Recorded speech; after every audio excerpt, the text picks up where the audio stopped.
Good morning, Sanjay ji.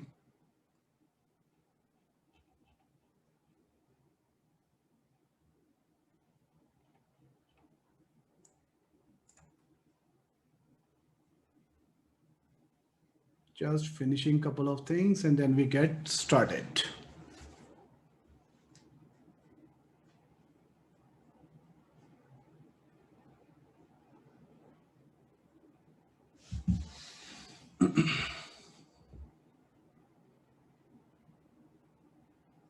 I request all the panel members to come on video.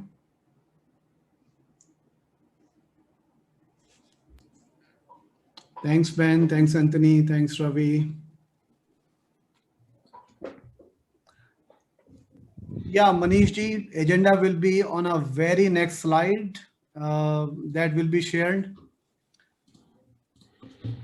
Yeah, so Jaisalmer is called Golden City of India. That's good to know. We were talking about Amritsar, but yeah, we always learn, right? So Jaisalmer is the Golden City of India. Great.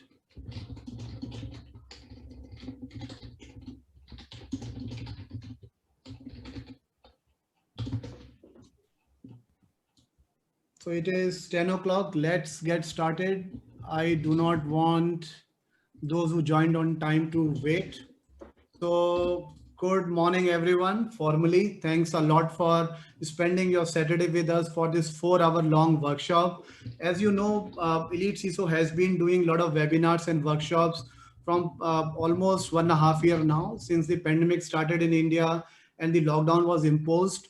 We thought that, okay, let's bring something to community so that we are stay connected and we improve our knowledge as well while we are in lockdown. Now, since the lockdown has been lifted in India, people will again start to go out and we are never sure about the corona situation. So we are trying to still stay indoors. And apart from the webinars that we try to bring on every Thursday, the idea for the workshop over a weekend is that weekend people generally don't have much to do and they want to venture out and socialize. But during the corona situation, that may not be a very good idea. So we thought of starting our weekend workshops again. And as part of that, this is our very first workshop around building your advanced SOC. As you can see the title on the screen over here. So to present this topic, which is very close to my heart as well, building the SOC, because SOC is essential from a defense perspective. So we have partnered with Sophos to deliver this workshop, and we have Ben, Anthony, Ravinder, and a couple of more folks from Sophos to deliver this session. And as you can see, the recording button on the top, the recording is being done right now. See slides and the recording will be available on our YouTube channel. Now talking about the agenda on the very next slide, if I can go to the next slide and move this floating pane. So as you can see, we have a pretty packed agenda for you today, starting at 10 a.m. till 2 p.m. 4 hours, we are going to do a deep dive into this topic of building your advanced SOC.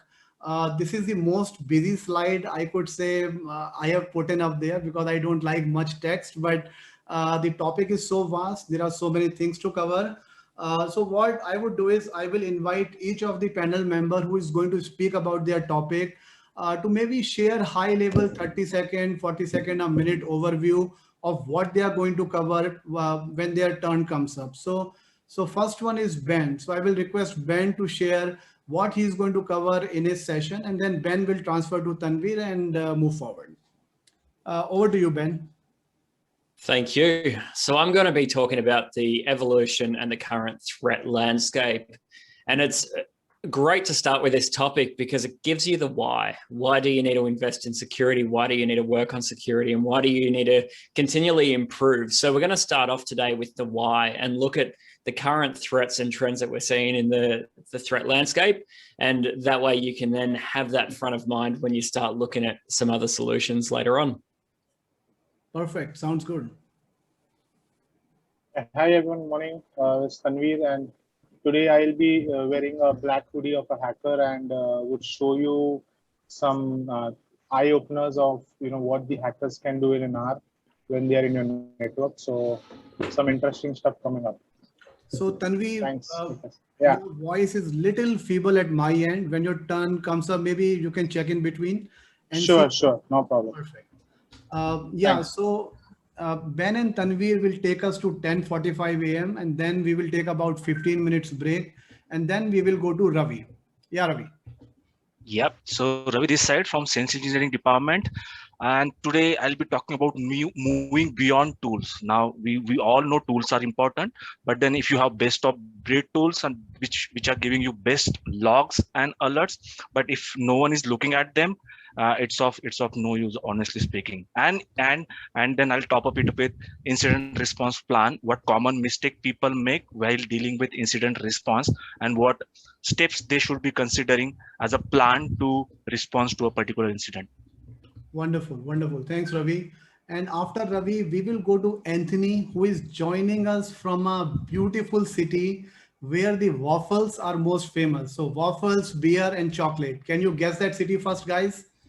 So go to your chat and type which city Anthony is going to join us from. Elite CISO has got a very active travel group as well. So yeah, he's joining us from Brussels, Belgium.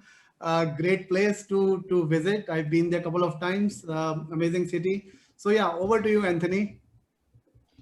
Good morning, everyone. So yes, I'm joining from Belgium today. So it's nice and early in the morning as well. So I'm going to cover thinking like a security analyst. What's the mindset? What do people do as a security analyst? Why they do what they do? And just take you through what life is like.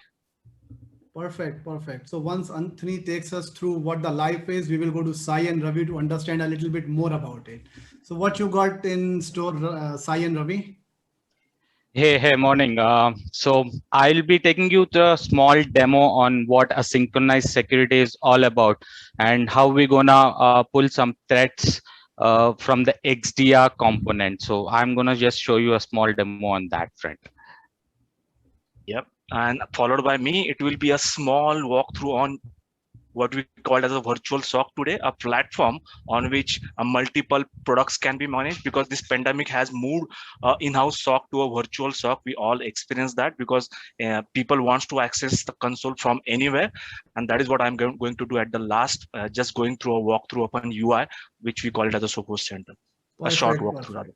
Thanks, Ravi. But that will not be end of the session. What we will have a lot of stars falling down, like this one first, which is Kahoot quiz.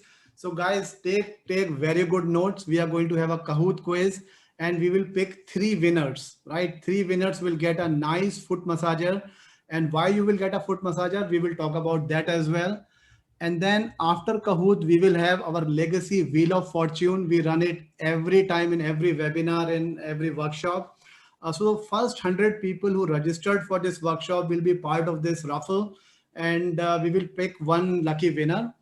And if you stay till the end, you will also have an opportunity to be in a raffle of AirPods. AirPods we love again. So the next week, we are going to have another webinar over a weekend. So we will open the registration for that webinar and the first 100 people will be eligible to be part of that Wheel of Fortune. And after that, we will have CP. I will share the password for CP certificate. You can download your participation certificate. And then we will have the next thing is stand and attend challenge. So if you have been attending Elite CISOs webinar, you know what stand and attend challenge is. So if you are going to sit for next 4 hours, we do not want any of this happening. So sitting is new smoking, as it is said. So if you sit, you will get a foggy brain, you might get a heart disease, you might get a strained neck. We do not want any of that, right? So in every webinar, we give this challenge that you should instead stand and attend.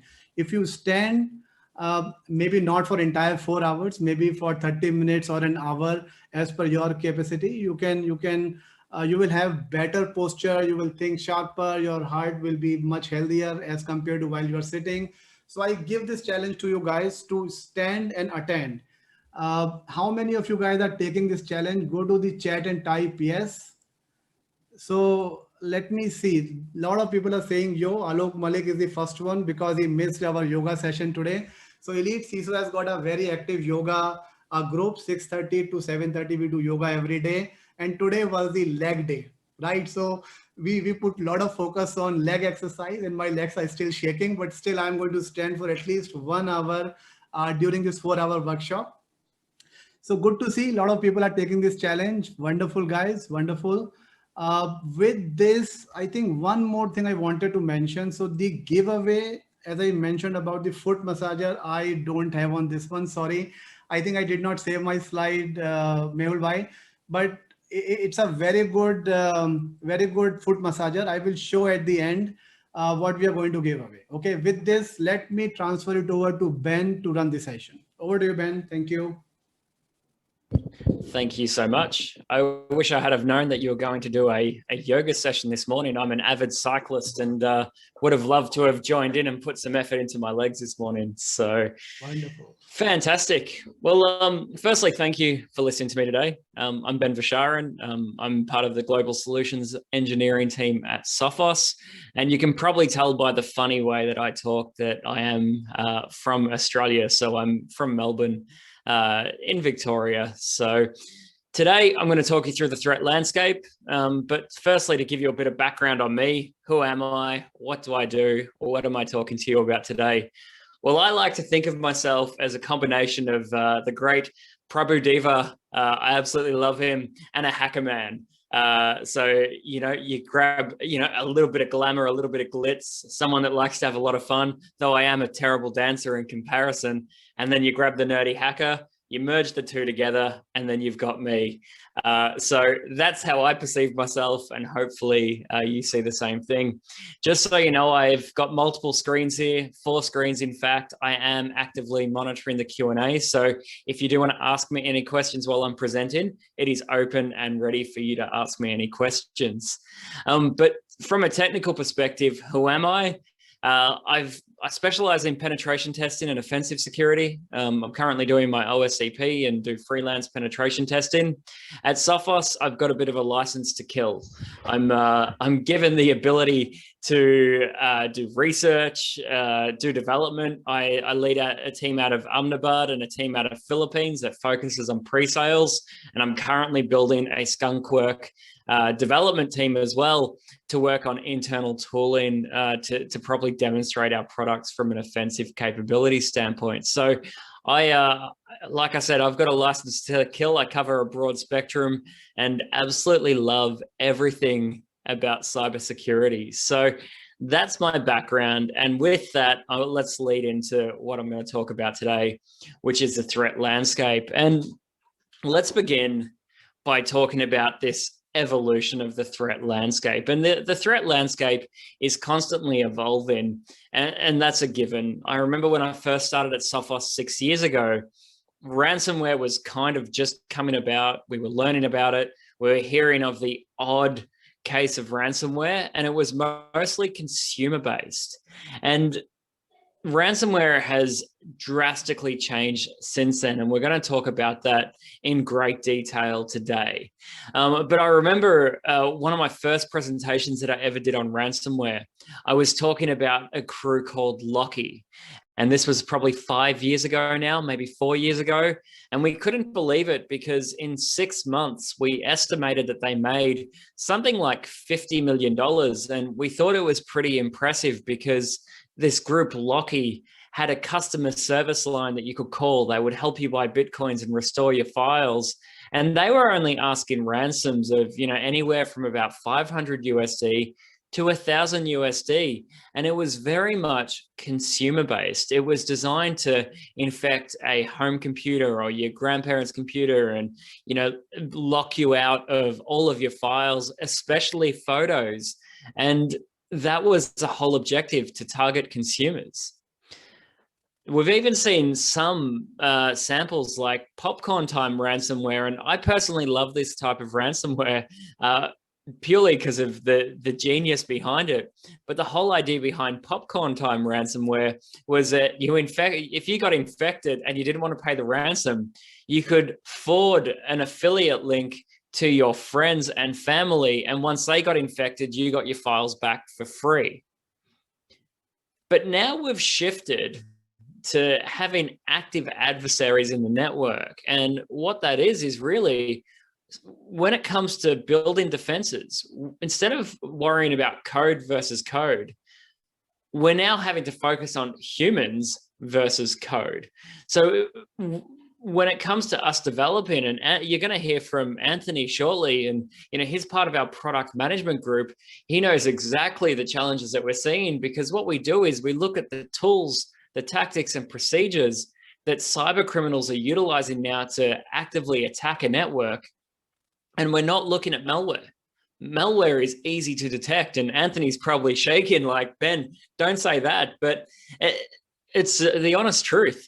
I time and time again, I get emails. I wake up to emails every day saying, hey, Ben, does Sophos detect this ransomware?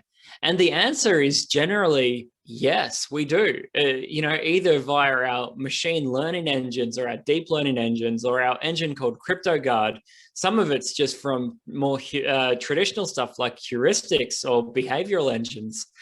But detecting the end payload is simple. Detecting malware is easy, but when you've got a human actually inside of your network and doing malicious things inside of your network using legitimate tools, that's where the challenge lies. And this is why, much like the threat landscape's evolving, we're having to evolve our detections and protections as well to fight humans with code. And now we're starting to actually overlay code, or I should say overlay our protections with humans as well, as an overwatching managed threat detection and response service, to actually say, well, to combat the humans, we need technology, but we also need humans to help out as well. And Anthony's going to talk about that in more detail.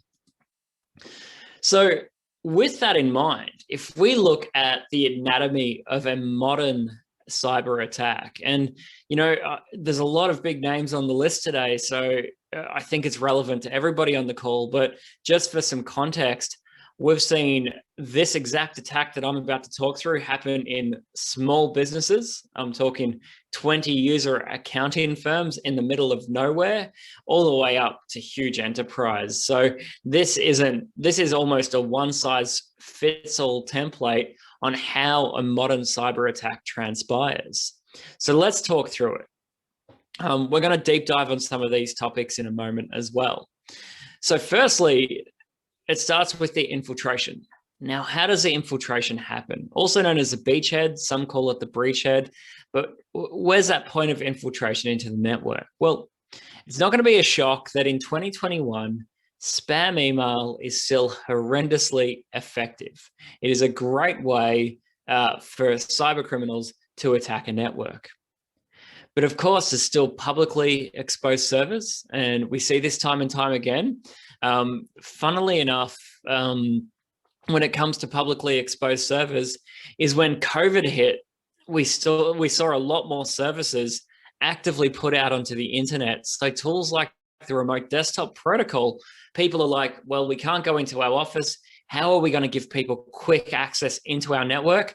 Let's just enable the remote desktop protocol and let people connect in.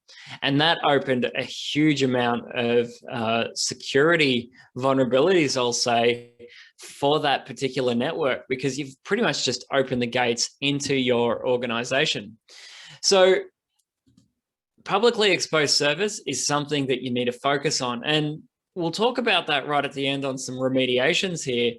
But asset management is a huge key component. And you might say, Ben, you're talking about cybersecurity. Why are you talking about asset management?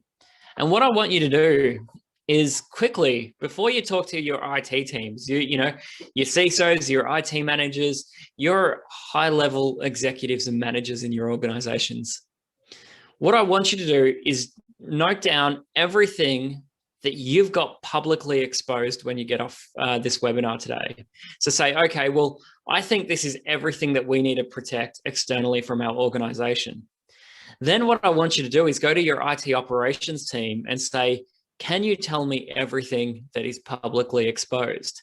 And then compare the list between what you wrote down and what your IT operations manager wrote down. And I think you'll find that there is a discrepancy between what you know and what your IT manager knows. And I bet if you ran that process down right through to engineering, you would discover more and more assets that are online that you didn't know about. So these exposed public servers, you need to be aware of. And the best way to do this is asset management, documentation. That way, when there is a vulnerability that comes out in a particular bit of software, whether it's a Linux kernel, whether it's Windows, whether it's Oracle, Oracle's always vulnerable, though I probably shouldn't say that on a recorded call. But regardless of your software stack, you will find that you've got exposed public servers that you need to patch and be mindful of. Security isn't a one-size-fits-all template either. So just because you're protecting a server with one bit of technology and configuration doesn't mean you can necessarily apply that to every other publicly exposed server and expect your protection to work. Of course, moving on from there is compromised credentials. And we're going to talk about that in greater detail later on as well. But one of the things that we find is compromised credentials. The moment there's a new password dump online, we're then seeing those usernames and passwords tried against organizations. One thing that I've found as doing penetration tests is a lot of people use their LinkedIn password as they do their work password because they associate LinkedIn with business. So even if you're changing your password slightly, if users are using the same or similar passwords across services that relate to business, they're of course exposing issues inside of your network as well. So do keep that in mind. Now, moving on from there, the infiltration happens. What happens next? Well, what happens is something called a beacon kicks off inside of the network. So you manage to infiltrate. You then want to get command and control. So how do you do that? Well, you execute a beacon, which is generally encoded base64 PowerShell commands, and that calls home and talks back to a command and control server. I'm going to show you what this looks like in a moment as well. I've got some screenshots of some beacons that I generated. So what happens is the cyber criminals will then execute the code, get it talking back to a command and control server, and from there, they generally run some automatic enumeration. Now, what kind of information are they looking at? Well, they want to know the user. They want to know the groups that that user's a part of. They want to know if it's a domain-bound machine, if it's running, say, Windows Professional, or whether it's a home edition. And then based on that, they know roughly who their target is and can put a price to it. So what we believe happens then is once they've got a target and they know that the potential worth is some lateral movement takes place. And what this is the process of this initial access broker. Now that's a new bit of terminology we'll talk about in a moment. But what the cyber criminals doing is then trying to laterally move and get as many beacons in that network as possible. They want to have points of persistence. So that way they can then sell access to your environment to a ransomware crew. So let's recap on what I just said. The infiltration takes place, the call home takes place, and then lateral movement takes place. Now that particular bit of the process happens from an initial access broker. Now these groups specialize at gaining that initial access, gaining a foothold, and then once they know who the victim is and collected some information, they're then on selling that access, we believe, to these ransomware operators. And the ransomware operators are the ones that really make the headlines. So we do hear of groups like Emotet that were primarily doing the initial access stuff with a little bit of crypto mining and things like that in there. But you've got these initial access brokers that are then just on selling the command and control server access to other crews, and then the other crews are taking over. Now, when I say other crews, what are they doing? Well, this is where it gets fascinating, and I'm going to ask you some questions, and you should probably take some notes. So the biggest question is, one of the things that we've seen in 2021 is the stealing of data. This has become hugely prominent. So we've seen attacks for companies like Garmin, Kodak, a lot of organizations now that have had data stolen or data stolen from them. And this blows my mind, and I'll tell you why. Like, Garmin reported to have lost 10 terabytes of data. Someone exfiltrated that out of their organization. I don't know how 10 terabytes of data can get exfiltrated from an organization and go completely unnoticed by a network operations team or a security operations team. I used to work for a large enterprise. We did mining and construction. And quite often when a project manager was leaving, they would buy an external hard drive, plug it into their notebook, and try and take all the data from that project. So they could then, cookie cutter and reuse that, everything that they've done in future projects as well. It wasn't uncommon to see. But the moment that we saw, say, a spike in CIFS traffic, the network file share traffic, we would immediately get notified from the operations team to say, hey, you need to go find this particular user, this IP address, because they're currently transferring huge amounts of data onto an external drive. Now, that's internal traffic, of course, across the WAN. So maybe you would expect that you would detect that kind of information across the WAN, or when I say WAN, I mean privately switched MPLS networks. However, in 2021, we know what cyber criminals are doing.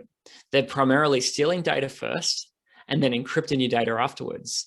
So now's the time for your NOC and your SOC to really start establishing baselines, understanding what normal traffic looks like. And the moment we start to see huge amounts of data being transferred out of your WAN onto the public internet, something needs to be done there. Recently, a Finnish company, they were a medical firm, they had their data exfiltrated and they refused to pay the ransom. And what happened then was the cyber criminals decided to contact the customers, which in this case is a medical company, to say, hey, the medical firm you've been dealing with have been breached. You need to pay us or we're going to publicly release your files. So they weren't just focusing on the people that they targeted, but the customers of the organization they targeted as well. This is in the mind of a cyber criminal. Now, there was warning shots first. Modern cyber criminals, these ransomware groups, they give you plenty of time to negotiate the ransom. They give you plenty of time to pay the ransom and get your files back.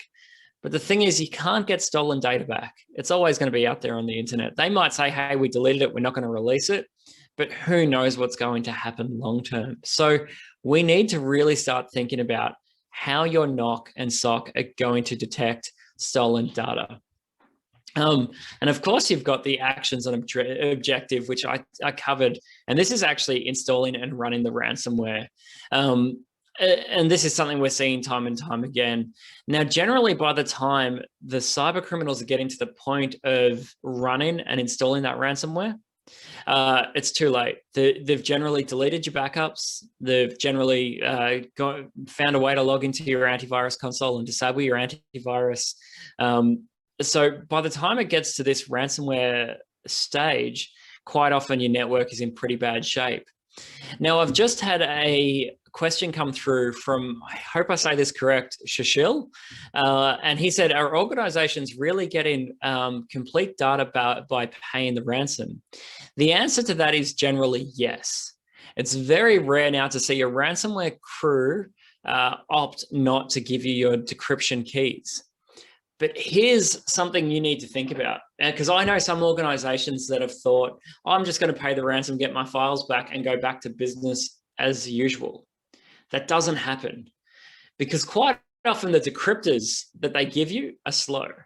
I've seen decryptors that only let you do one file at a time. So could you imagine if you're an enterprise, you've got, let's hypothetically say 50,000 documents sitting on blob storage inside of your data centers. Imagine having to decrypt one of those one by one. They're not nice, user-friendly tools. So yeah, you may get your encrypted data back, you may get the key, but then you might need to pay for development to actually to write a decryptor to let you do batch decryption. The other thing is we need to think about persistence, and I'll deep dive on persistence a little bit later on. But you need to start thinking, well, how do I know that the cyber criminals are actually out of my network? Yeah, I've paid the ransom, but how do I know? So then there's this huge process of cleanup and remediation. Now, one of the things that we've also found, and people talk about this quite publicly, especially on places like Twitter, where people are quite open with how they feel.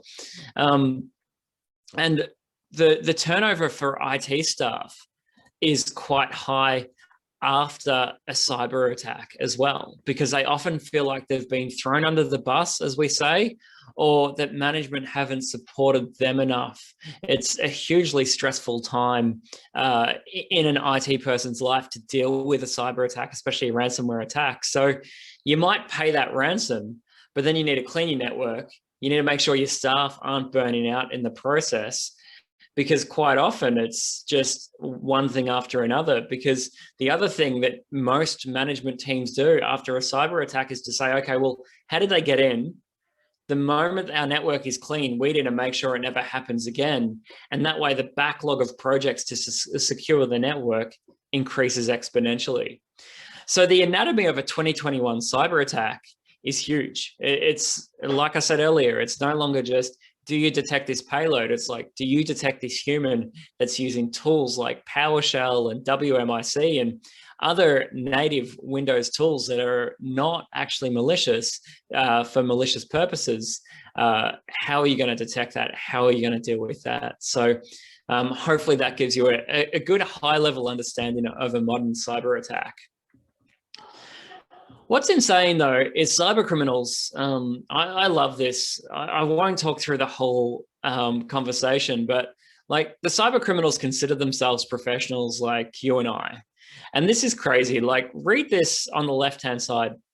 This was from this time last year. In fact, a journalist put it up on Twitter. I've got the link down in the right-hand corner if you want to read the full thread.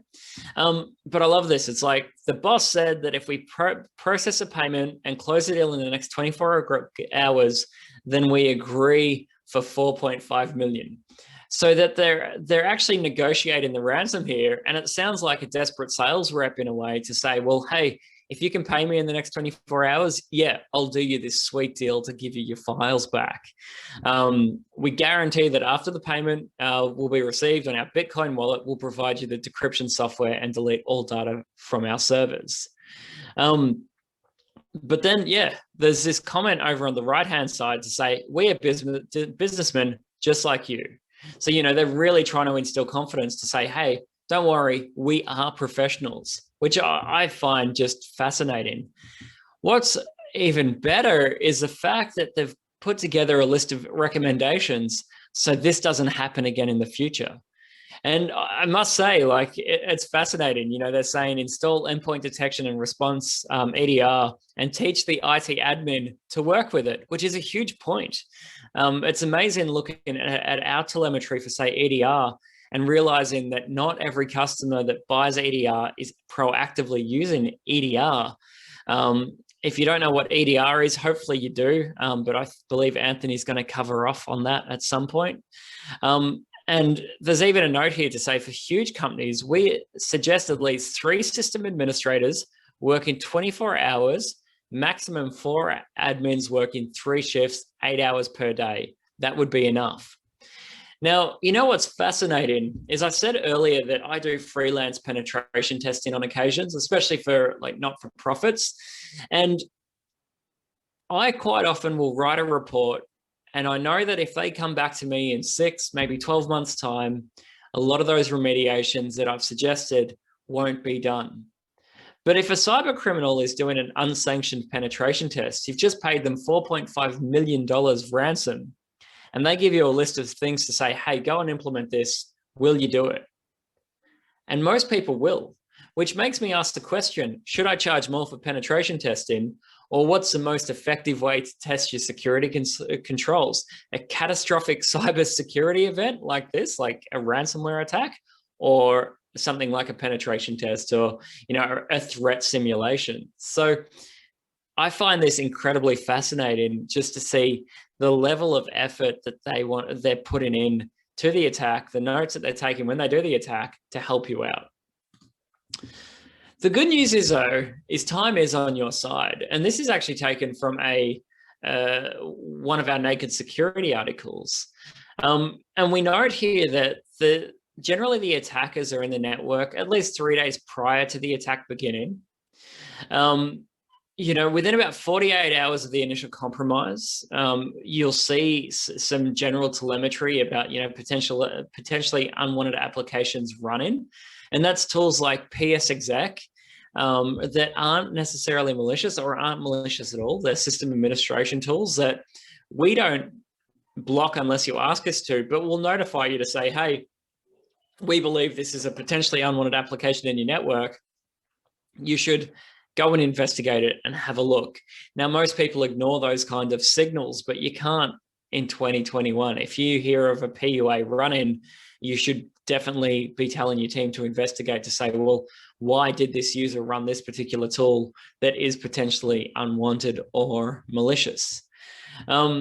So after the initial burst of activity, we see that the cyber criminals generally settle down, and then they'll start to, silently deploy payloads. And then normally about 6 days after the initial signals come through and they've been in the network for about 3 days, or then the attack will actually start. So time is on your side to say, well, if I have tools like EDR and XDR, if I'm interpreting the signals and have analysts, I should detect the precursors to an attack, and then I've got a few days before the ransom actually happens or before the ransomware actually runs. So time is on your side if you've got your NOC and SOC set up correctly. Now, cyber criminal organizations also change, and it's phenomenal to see that, groups like the Zeus Trojan that happened back in 2019, they became money mules on the dark web, mainly laundering Bitcoins and that kind of stuff. They then evolved into ransomware around about 2019. Again, they then called themselves Evil Corp and Wasted Locker. They're the ones that were behind like the Garmin outage, for example. I think it was 10 terabytes of data was exfiltrated. I can't remember the exact ransom amount, but these groups just keep evolving and now are calling themselves Hades or Phoenix, rising from the ashes. So it's phenomenal to see that these cyber criminal organizations, there's indictments out for some of their arrests, but they just keep evolving, changing their name, reusing code, but manipulating a little bit and making more and more money off it. Like, it's hugely profitable for these cyber criminals now. We used to be impressed at how quick these consumer-based ransomware groups would make money. Now, when you've got these crews that are attacking multiple enterprises a week and demanding, million, $5 million, $10 million ransoms or more, the amount of money that's actually being made by these cyber criminals is ridiculous. So moving gears a little bit, taking a bit of shifts. Remember, don't forget to ask me any questions in the Q&A panel. I would love to answer them live. Knowing what a modern cyber attack looks like, let's set focus now to servers. And what's the issue with servers? Well, I like to think of it as this is a Snickers bar, or that's what we call it in Australia. Might have a different name in India, I'm not too sure. I generally haven't looked for Snickers bars when I've been in India myself, but think about it like this chocolate bar, this Snickers bar. Most people architect their enterprise network to be hard on the outside, but they forget about the inside. And I see this all the time when I'm talking with organizations. The amount of people that are focused on the end user, phishing simulations, endpoint protection, they're like, well, we're distributed nodes now. We've got everybody working from home. We need to protect the edge, protect the edge, protect the edge. And they forget about the server network. They'll migrate to the cloud, they'll have their data center, and they'll say, well, we've got best in breed they've got best in breed endpoint protection on the edge. Why do we need to worry about our servers? The problem is when you start exposing those public servers, like I talked about early on, about infiltration, all it takes is one shell to be executed or one bit of remote code to be executed, often inside of a server network, inside of a DMZ, inside of a server VLAN, whether it's cloud or on-prem, and quite often you go undetected. So this is one of the core issues when it comes to protecting networks now, is if you're not focused on your servers, and you're just focused on hardening the edge, you're doing yourself a disservice. I just had a question to say, is zero trust the need of the hour? I believe so, yes. What I love about zero trust, and again, this goes in a bit of a tangent. So for those of you that aren't aware of what zero trust is, it's, well, let's verify the integrity and identity of a device and a user, and then let's give them seamless access into the infrastructure. What I really like about that is, you know, traditionally, if you wanted to give people remote access, you would establish a VPN, or which quite often was poorly secured. I would say exactly what we're talking about here, actually. You would VPN someone into their VPN concentrator that then sits within the server VLAN. So should an attacker compromise a device that's got the VPN terminated, they're quite often straight into the security VLAN or the DMZ VLAN, and then they've got unfettered access to everything that resides, you know, within a similar virtual proximity to the VPN concentrator. What zero trust does is it establishes a secure tunnel to those individual resources. So it's a very neat and tidy way for a user to operate, as in it's like the tunnel's only established when it's needed, but it's a great way to verify the integrity of the device and the user, and saying, okay, well, the device is healthy, the user hasn't had any suspicious activity, put the two together, I'd say this is a healthy device, let's let them have access to that particular resource. So that's why ZTNA is so powerful, or ZTNA is so powerful. So the other thing that I talk to people about is firewalls internally. I don't understand why, you know, people want to put firewalls just on the edge. I personally think firewalls are just as, if not more, beneficial internally as they are externally. And hear me out here before you think that's controversial to say. We have firewalls like the XGS series of appliances that are doing near line rate TLS decryption and scanning of content over the wire. Now, wouldn't you want that sensor? Wouldn't you want scanning of nodes talking into your server infrastructure and understanding what's going on there, detecting shells over the wire to say, okay, well, that looks potentially malicious, and scanning content in real time for your endpoints to your servers, and your servers to your servers, and your servers to your cloud? We need to start really just treating that whole server VLAN as potentially hostile, and applying sensors like firewalls and EDR inside of that network to really secure up that server VLAN. So if you've been spending all of your time worried about your users, don't forget about your servers. Treat them with as much respect, if not more respect, and hopefully you do a good job of securing it, so it's not that ooey gooey easy center to move around in.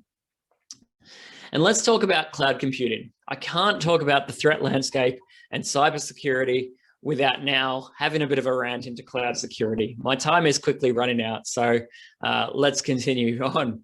So one of my biggest frustrations when it comes to talking with enterprise about the cloud is they are hugely, let's say, naive about the security of the cloud. And it's because of the convoluted messaging from vendors. You know, Microsoft really talk about, you know, if you can compromise Azure, we're going to pay you between 500 to 40,000 USD. You know, they're always publishing how much they're paying out from a bug bounty perspective. AWS does the same thing. Google Cloud does the same thing. One thing you need to remember is that Microsoft, Azure, Google, these cloud providers don't care about your middleware. They have zero interest in your middleware. And it makes sense. I couldn't think of anything worse as a cloud provider to say, well, I'm going to be responsible for protecting my customers' workloads, because Well, you can't control what they're deploying. They could be deploying vulnerable software that that an intern has written and is easily compromised. And of course, the cloud security vendor, or the cloud vendor, I should say, don't want to put any any controls around that. It's just not feasible. So if you actually have a look at the exceptions, say for Azure, is Microsoft say, we'll pay you out for Azure Active Directory, Azure Active Directory B2C, virtual machines, but they're talking about their hypervisor stack. They're talking about Key Vault, their web apps. So they only care about securing their stack. So when you look at vendors and what they're paying from a bug bounty perspective, don't think that it's about you, it's about them. They just want to make sure their platform's secure, and you need to worry about your own infrastructure. So that's where we say security in the cloud, what's your responsibility? Well, your middleware, your applications and your content. Everything from network security configuration, VPN back into your core infrastructure, all of your access controls, your data security, like encrypting data at rest, all falls on you. The cloud security provider cares about their network, their storage, and their compute. It's all about them. So take a snapshot of this now, if you like, take a screenshot. Obviously, you're going to be able to watch it on demand as well, but really start having a look at how you're applying cloud to your organization and how you're securing it. You should be treating the cloud as another data center, essentially, or another data center. It's protected in the exact same way as you would treat any other aspect or facet of your network. So keep that in mind. So let's take a deeper dive into some other topics. I've talked about server, I've talked about cloud. Hopefully that's given you a bit of an idea there. And I've talked to you about the anatomy of a modern cybersecurity incident. I want to expand out on some key themes, which is primarily credentials, lateral movement, and then of course the action on objective. So firstly, if we look at a standard attack, we look at the C2 beacons that talk out to the network, and the command and control beacons, they execute after the network's already been infiltrated, and generally that's via compromised credentials in some form. So once you're inside of the network, the C2 beacons or the command and control beacons kick off back to the command and control servers, lateral movement takes place, credentials are then re-abused internally, and then eventually ransomware is deployed. So let's start with credentials for external use. Now, what I'm showing you on screen is a snapshot of a website called the Raid Forums. It's actually a pretty gross place in the internet. I only go there to get password dumps. I feel like it's ran by 15-year-old kids. They talk to each other quite horribly and they say terrible things about other people as well. But the Raid Forum gives you the ability to buy password dumps for roughly $3 US. They have a token-based system where you buy a bunch of tokens, and each password dump is a few tokens. And you can see here, we got the Ashley Madison database, so the adult dating website. We've got the Adobe database. This database is actually quite useful. Organizations that have generally got a marketing team have generally got users inside of the Adobe database. Is there anything else interesting up here? Most of it is actually US voter databases as well.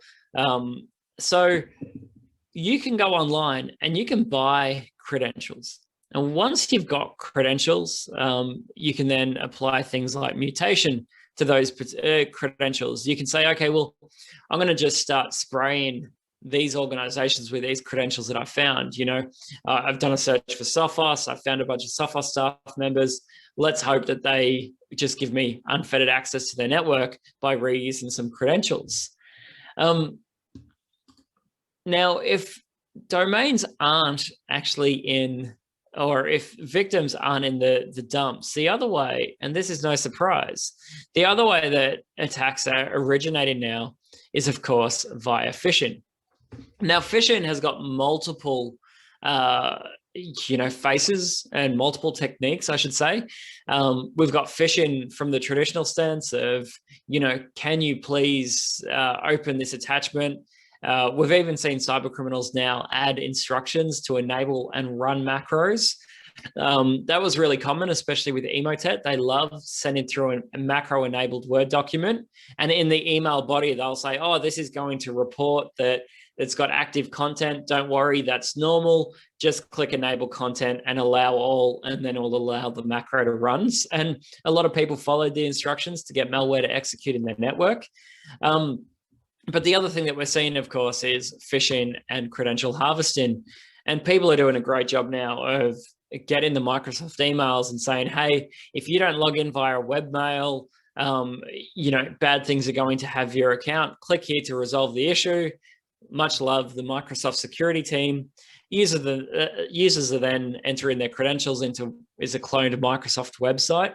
One thing that we've seen here as well, which is fascinating, is people are using tools like Microsoft Forms now as well to collect user credentials.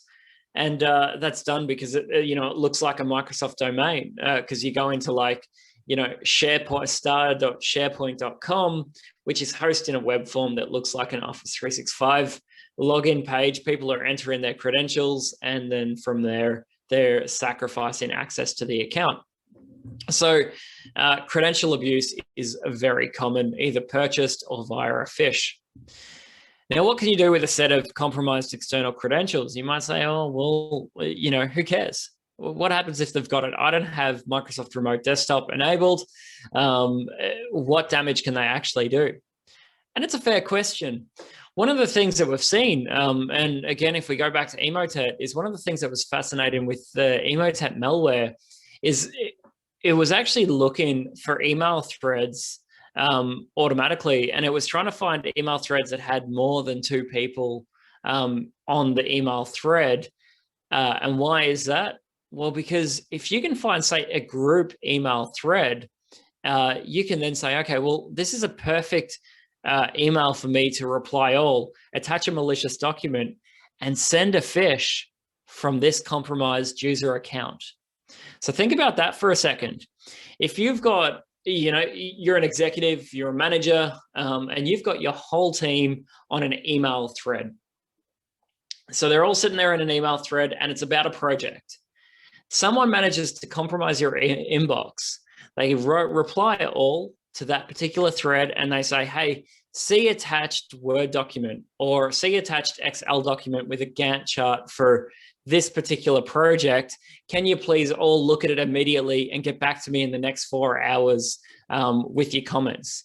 What are you going to do if your boss sends you something like that? Well, the user's going to open it to review it. And then from there, well, if it's a malicious document, they've managed to successfully abuse some credentials, log into Office 365, send out an internal spam email, and infect a bunch of other users in the network, which is a pretty effective way to laterally move. So do think about that. We've also seen compromised credentials for things like Git. So if your company does anything to do with like custom code development, for example, it's a great place to embed some malware to say, well, I'm going to upload some malware or some malicious code into this particular Git repository. When someone clones it, it's then going to run, or when it's deployed out to the server infrastructure, it's then going to execute a shell and I'll have access into the server infrastructure. So there's loads of things you can do with credentials externally. You just need to get a little bit creative. So don't assume that just because you don't have like remote desktop enabled or you don't have Citrix Zen app enabled, don't think that a set of valid credentials isn't going to be useful. And then of course, internally, credentials are great. And let's talk about this for a second. So inside of Windows, you've got the SAMDB, which stores credentials. You can generally get the SAMDB off the system and crack it offline, which is a pretty common use case. You've probably heard of a tool called Mimikatz before, which is, a lot of people try and run it during a security assessment. I actually find it way more useful to use offline after I've extracted the SAMDB using something like volume shadow copies. But what's crazy is, why would you want local credentials if you've got domain accounts? This is a great point. So if you use something like SCCM internally, like I've got up here, most people, or I should say most enterprises, have got an account called, SCCM user or setup user or something along those lines. And it's part of every system as a local account with privilege. So if you can manage to compromise an end user device and maybe end up with a valid local account that's enabled on every device, it gives you another set of credentials you can use to then internally move, which is just absolutely fascinating, in my opinion. So keep that in mind as well. If you're currently using something like SCCM or a centrally hosted software deployment tool, make sure you're disabling user accounts when you're not using it. You can use something like group policy to force local accounts disabled, and then maybe during a maintenance window, you would consider putting devices inside of the group to enable that account. But a valid set of local credentials is just as valid. Now we move on to lateral movement and the C2 beacon. And before I talk about that, a question's come through to say, if inside to outside traffic is strictly controlled, does that provide a good amount of protection from such C2 beacons? Yes, it does. But let's talk about that in a little bit more detail, because the beauty is Microsoft have actually come up with what's called AMSI, or the anti-malware scanning interface. And that's designed to deobfuscate and give endpoint security vendors the ability to analyze obfuscated scripts, or scripts, I should say, in general, prior to runtime. So it's a really great API for us to use. So actually detecting these C2 beacons, like I said earlier, they're generally PowerShell, or in Linux, they're just Bash. Every now and then we see Python C2 beacons as well, and they kind of stick out. Like, it's pretty rare that anything like this should be executing inside of your network. So when it comes to detecting this, it shouldn't actually be too hard, but this is what it actually looks like. So we get an encoded command that's got instructions to remotely connect out to a command and control server, maybe download another payload. That's all obfuscated as base 64. And then we see a script run that says, hey, in PowerShell, we want you to run this encoded command, and you give it the base 64. It will then execute and achieve its C2 beacon, or establish the C2 beacon. But this should be easy to detect, and we'll talk about that why, or deobfuscate. Another question has just come through to say, one of the IT vendors told me that they don't have IDS or IPS, but they have a firewall as compensatory control. This company provides IT infrastructure services to other companies in the cloud. I think that is horrendously irresponsible. So you need things like IPS and IDS. So for those of you that aren't aware, intrusion prevention, or IPS, is a signature-based technology. Yes, I use that word signature, but it is a great way for someone to write a set of parameters and guardrails to say, if you see this across the wire, deal with it. Because, for example, if you just have a stateful firewall, think about this. If a firewall is able to establish a HTTP connection out to the internet, or I should say, if a client can establish a HTTP connection out to the internet, the C2 beacon is more than likely running over HTTP or HTTPS, which is what your endpoints are able to talk out to the internet with anyway. So something like IDS or IPS, so intrusion detection systems or intrusion prevention systems, they're going to detect, or they're going to be a control method to block or detect C2 traffic. If you just have a stateful firewall that's just blocking ports and IP addresses, that's not going to be enough to stop this C2 beacon. So I find that a little bit irresponsible for anybody to say. Now, one good thing is base 64, which you're seeing here at the moment, is not an encryption method. It's a hashing method. So as an analyst, if you're using something like EDR or XDR and you're monitoring PowerShell executions, you're going to see in your alerts that you've got systems that are executing base 64. What's really useful is you can actually get the base 64, put it into tools like CyberChef, and actually deobfuscate the commands, have a look at where it was talking out to. So you might then choose to block that IP address out so your clients can't connect to it. You can then also run reports to see if you've got clients connecting back to that malicious domain or IP address. And that's something that analysts can take advantage of. So that's where tools like EDR and XDR are so powerful. Finishing up, we've then got things like scheduled tasks and delays. So, we've seen time and time again that we've got attackers inside of a network, and instead of actively having PowerShell sitting in the network, they're setting up a scheduled task, or they've got a scheduled task that's a similar name to, say, something that's default on Windows, like Windows Update security patches, and they're then sitting there dormant. So if you're an analyst, you might not ever see that connection out because it's only running, say, once a day for 15 minutes. It's getting all of its communication and instructions, then going offline again. So you really need to proactively have data in some kind of repository like a SIM or an XDR data lake. So that way you can say, okay, well, I can't actively see a malicious connection going out, but if I query my data lake, it can tell me historically what was in that network as well. I won't go through this because I am very low on time now, but this is what our EDR interface looks like. I've written a query here to say, okay, well, tell me the process ID, tell me the name, tell me the command line and how long it's been running for. And that way you can see if there's anything potentially dormant in your network and if it's talking out to somewhere malicious. And this is why, things like EDR and XDR have really risen to popularity because it gives you pretty much a CCTV, a way to retrospectively ask a question of your environment or ask your environment a question live.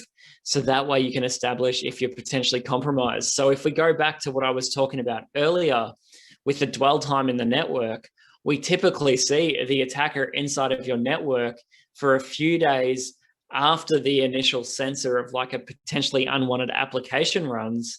So if you've got analysts proactively running queries, looking for things like scheduled tasks, long-running processes and obfuscated PowerShell and that kind of thing, then hopefully you're going to detect those precursors to the actual ransom event. And that way you can shut down the attack before anything really horrific transpires. And just to close out, like lateral movement is something that we could talk about for hours, but PowerShell and WMIC are still the most common ways that we see. Though there have been some crews that have got lazy, they're not even doing anything via the command line. They're just using remote desktop to get around the network. They wait for people to go home at night, or they wait for a lunch break, between, let's say, 12 and 1, and they just use their valid domain credentials to ping active devices. So one thing I say to people is don't allow the invoke command to run remotely in the Windows RM function on your device, but also turn off remote desktop. Like just turn it off. There shouldn't really be a need for anybody except for IT support to use it, with the few edge cases. But instead of turning remote desktop off by exception, and turn it on by exception. So by default, it's off unless someone needs it, then turn it on for that one user. So some people say that I'm a bit of a downer. People say that I talk about doom and gloom. I'm actually a really positive person. Like when COVID kicked off and there was lockdowns and everything else, and people were like, I'm so miserable because I'm stuck at home. I was the opposite. I'm like, this is wonderful. I get to stay at home with my beautiful daughters, my wife. I get to, spend all this time pottering around my house and taking care of me and not traveling the world. I'm actually enjoying this. So let's end on a bit of a high. What can you do? enable multi-factor auth. I can't express this enough. You know, we talked about compromised credentials, and it was a constant running theme of, you know, once credentials are compromised, it's quite trivial for an attacker to get into a network. Enabling multi-factor authentication is a really good way to mitigate a lot of that risk. Multi-factor auth is phenomenal from that perspective. It means that, you know, generally someone's going to have to compromise a hardware token or a phone, and then that way they can then get the one-time password that goes along with your account. The other thing that we need to do is we need to adapt and evolve and stop asking users to create complex passwords that need to change regularly, because that's actually just creating some very sloppy password habits. My advice here is to come up with passphrases, encourage the use of password managers, and of course, multi-factor auth. I'm having trouble. Sorry, Siri decided to start talking to me. As I said earlier, asset management's huge. You need to know what you have and how to protect it, or what you need to protect. And on top of that, monitoring and logging everything is key. And that's what XDR is for. That's what EDR is for. That's what SIMs are for. But instead of just monitoring and logging everything, you also need to do something with that information. There's no point storing terabytes of data in the cloud or somewhere else if you're not going to do anything with it. You need to store all of that data and then have an analyst ask questions and interrogate that data to actually make it useful. I can't emphasize patching early and patching often enough. Investing in next-gen security. A lot of people get very, very comfortable with technology that they like and brands that they like, or they go down the path of least resistance. You can't do that. You need to look at vendors that are constantly evolving, doing R&D, aren't just marketing, but actually putting their name out there as someone that's doing active research and R&D. And what I want to finalize on is just this you need to continually evolve, educate, learn, and unlearn. And I can't emphasize that enough, especially the unlearning part, because, you know, you can fall into your comfort zone, as many people do. And you might say, well, 10 years ago, I sat at a security event and they told me that I need to use an 8-character password that's hugely complex and I need to change that regularly. Now, 8-character passwords now are quite trivial to crack. It's not hard at all. And that advice is actually terrible. But yet we still see people with this mindset of, well, I heard this years ago, and this is how I want to go forward because I believe that's the best way to go. You need to be open to change. You can't be a CISO or an IT manager in 2021 and not have the ability to unlearn and learn new things and continually evolve and educate yourself. So please put some time and effort into taking care of yourself and mental state, continually learn and unlearn, and you'll be doing yourself and your organization a favor. So I'm going to close out on that. My email address is up here now. Hopefully I haven't offended or upset anyone today. Thank you so much for having me. I really appreciate it. Great, Ben. Very nice session. Excellent session. So guys, if you have a question, please raise your hand and we will unmute you. Before anybody asks question, I've got a couple of questions and comments, Ben. So offensive PowerShell was first talked about, I think in 2013 in a DEF CON presentation, which I also attended. It was delivered by Dave Kennedy and Josh Kelly. Right, 2013, they came up with PowerShell, you know, how you can exploit it, how hackers are exploiting it. So we are in 2021. We are still struggling with PowerShell. Is it that we have not upscale our defense, or we do not understand how hackers are exploiting? That's the first question. Second is, if we just disable PowerShell.exe and we deploy a constraint mode language and script block logging, all the defense which are already available in Windows operating system, is it not good enough? I mean, that's a basic hygiene that everybody must be doing in an enterprise. So your comments and thoughts on that, and then we will go to the people who have raised their hands. Yeah, so it's a great question. Firstly, let's go back to the first question. So like PowerShell has been used, yeah, you're right, for a long time now. We know how to block it. We know how to stop it. It's just applying the security controls to it. And this is what I was talking about earlier. We need to evolve beyond thinking that malware is malware. Malware is malware, but malicious activity is also like you need to categorize malicious activity as malware as well. The thing is that we're seeing is we're not seeing rapid needs for people to change or grow. Like security can't be a 3 or 4 year project and strategic plan, because that doesn't account for threats as they're transpiring. You need to be much more rapid. So people are struggling now because they just don't have the right knowledge internally or the right tools internally to actually control and deal with PowerShell. Does that make sense? Yes, it does. It absolutely does. I mean, I always recommend that disable PowerShell. It is, so if you look at the commodity malware is running PowerShell.exe. It is not obfuscating PowerShell.exe. They are by default running natively available binary. So if you just deployed, let's say, your SRP or app locker, you can take care of a lot of commodity malware. So yeah, agree with you on that one. And then when it comes to, well, that's the other thing too, though, is when it comes to deploying things like app blocker and blocking PowerShell.exe and, you know, doing the script blocking as well, or monitoring, that tends to fall under the too hard basket, as we like to say, where a lot of people are like, well, that's going to require administration overhead. It's going to mean that we're going to start seeing more help desk tickets created because these trivial bits of software that we run in our enterprise are then going to get blocked, and we need to create exceptions for them. And we see a big resistance because of administration overhead to completely mitigate that threat surface, just because there's concern of disruption. Yep, makes sense. Makes sense. Thanks a lot. No worries. Yeah, let me unmute Amit first of all. So Amit Kumbat, you can unmute yourself and then you can ask whatever question you have.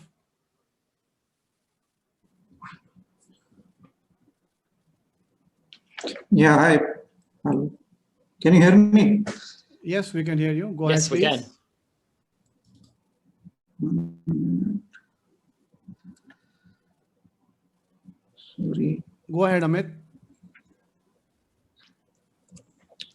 It's just breaking one. Okay, while you fix, let's go with Jobin. I'm going to mute you and I'm going to unmute Jobin. Jobin, go ahead and ask question, please.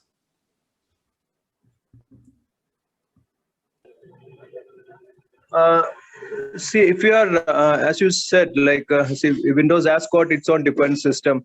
So, what the best way to use that? And we are having a lot of tools market in place. So, how we can means in what way we can select which tool is the right way to defend from this ransomware and related attacks?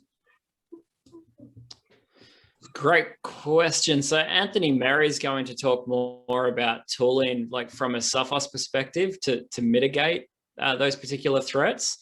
But really, it comes down to defenses, precursive defenses. So saying, okay, well, we know that we've got these human adversaries inside of our network.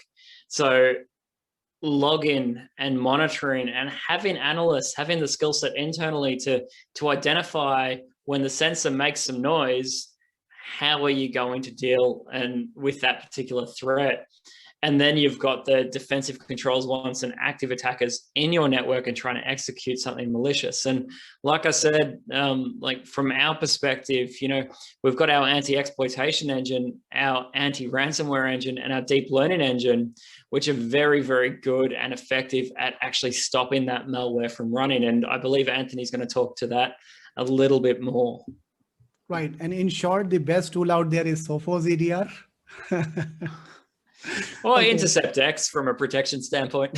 Absolutely. So I'm going to unmute Mr. Rahim now. Mr. Rahim, go ahead and please ask your question.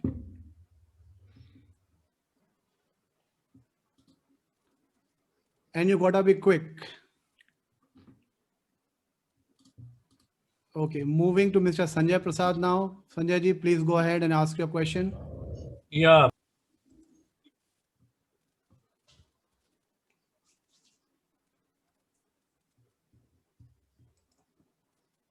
You are still on mute, Mr. Sanjay. Yeah. Good afternoon, Ben. Very engaging conversation, very engaging discourse that we had from you. As a CIO, I'll stick to the fundamentals, in terms of the current hybrid scenario of work from home and people in office. So the three things that I advise my CISO to look at, and I want your validation for that. One is obviously, people logging in remotely and then staying put, having their lunch. So that's a no-no. So set a session limitation, and it doesn't matter if you have to log in twice in a day or thrice in a day, but not keep it hanging. Second is, while you talked about complex passwords, I still think that moving away from ABCD 1, 2, 3, 4 is absolutely mandatory. Obviously, not changing them too often is, it can be at a larger period. And third is this dual factor authentication, because we still have external partners logging in. So this combination of these three are perhaps the basic fundamentals that I have recommended, and I need your validation for that.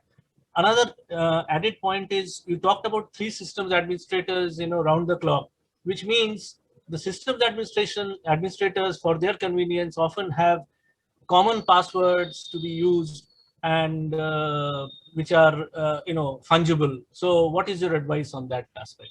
That's about the policeman.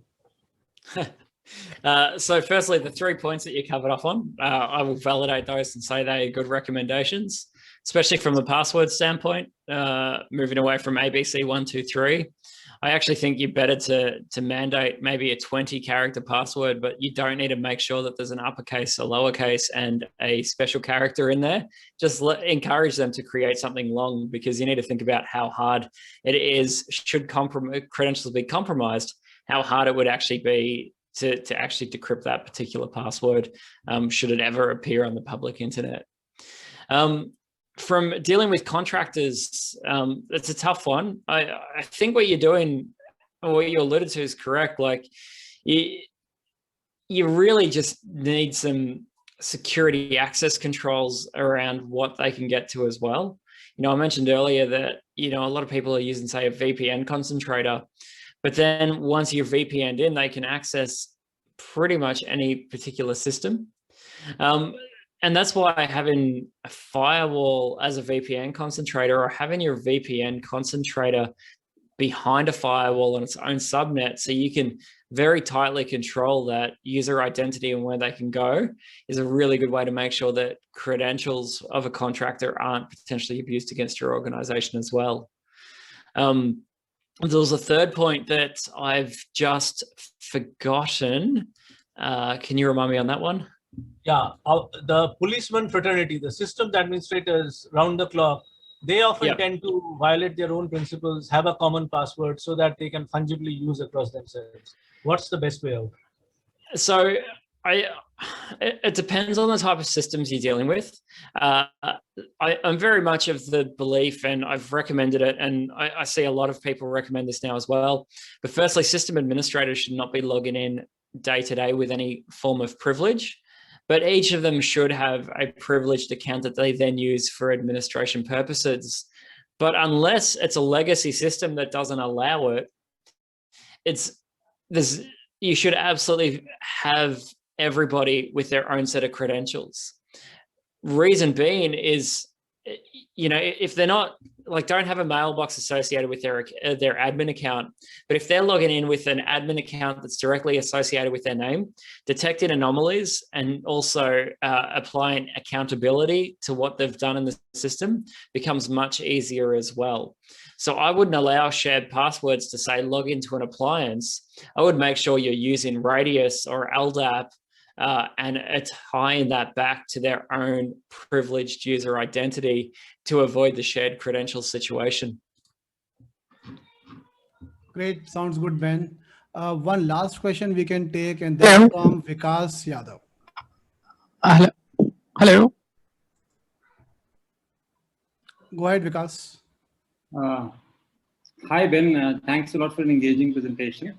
My pleasure. question, we are very relying on a lot of commercial tools, though I know we have another demo on that. But what are the open source tools do you recommend for incident response and security monitoring, which you feel are useful and which should be adopted by any security or IT team? Yeah, great question. And thank you for asking. I'm actually a huge fan of open source technology and contribute to a number of open source projects. So my favorite, and I actually run it here for my home network, is there's one called Security Onion. It's a mixture of the ELK stack that gives you some amazing visibility. So I pipe a lot of logs into that and have it monitor my network, as well as the Sophos commercial stack that I have the privilege of using in my lab and home network as well. But I still run the Security Onion inside of my network. The other tools that I recommend is MISP, which is a malware.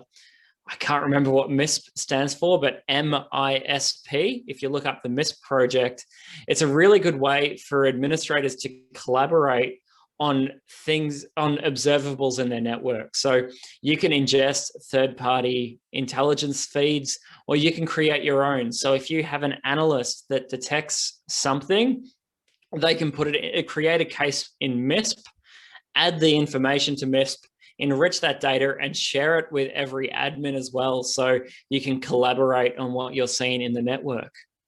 The final set of tools that I'm going to recommend is the Hive.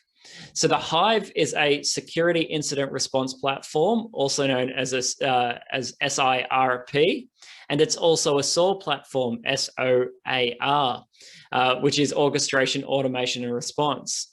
So instead of trying to use your current ITIL or ITSM tool for security incident response, what you can actually do is use the Hive project as your security incident response platform. And then you can use Cortex, which is part of the Hive platform, to then automate things inside of your system. So you might say, oh, we've detected something malicious. I can see that my engineers put all of this work in.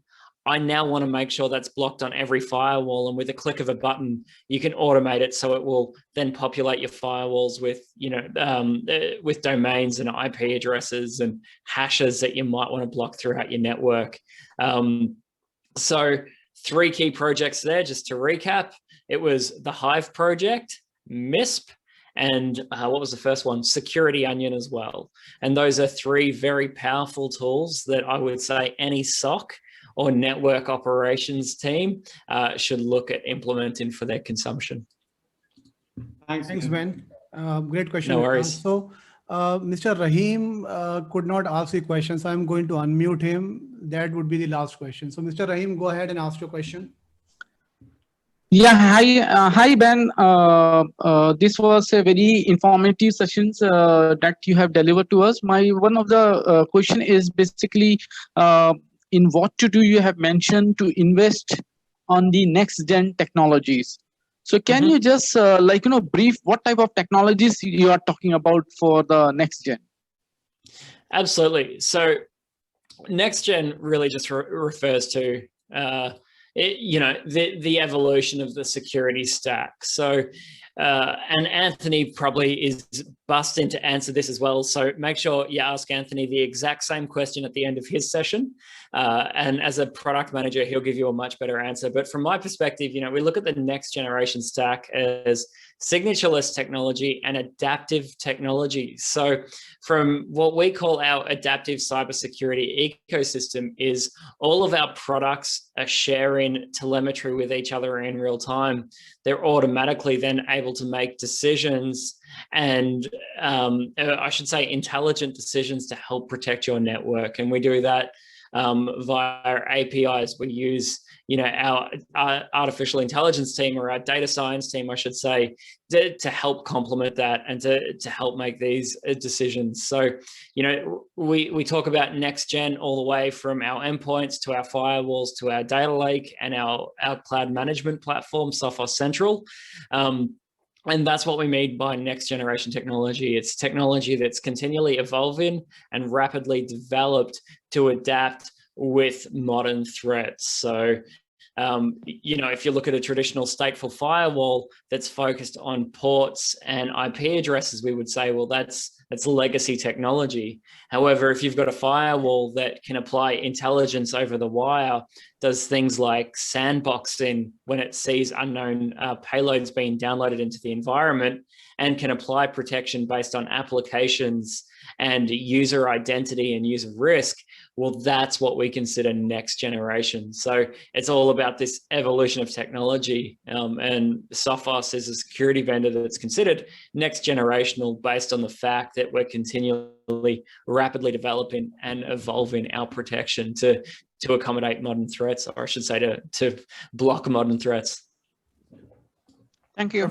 Perfect. Sounds good, Ben. Thanks a lot for amazing session and nice Q&A.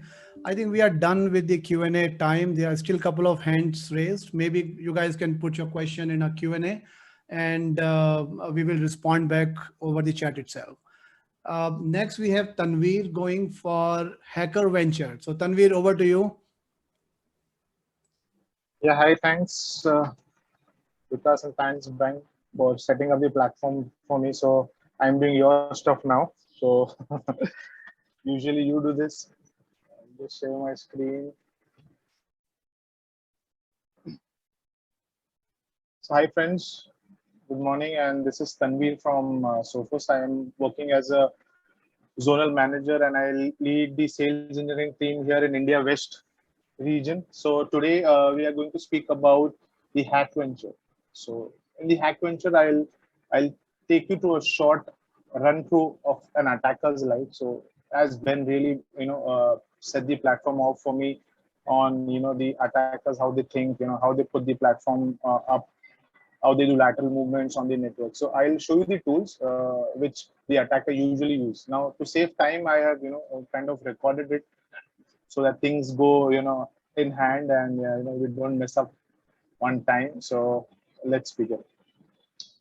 So I'll just give you an overview of the environment here. So I have an antivirus and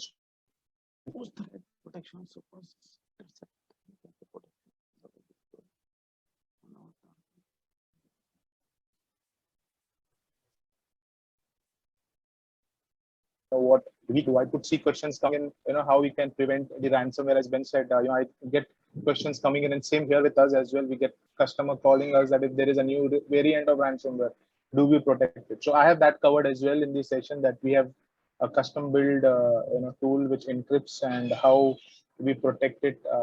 I'll show you that as well in the upcoming slides. So we quickly begin. Tanveer, your voice is a little slow. Maybe speak a little closer to the microphone if possible. Okay, so I'll just take the mic more closer now. Much better now. Thank you. So now I look like a corona patient having an oxygen, I believe. Not a problem. So is it better now? Yes, this is much better. Thanks, Vikas, for getting to my notice.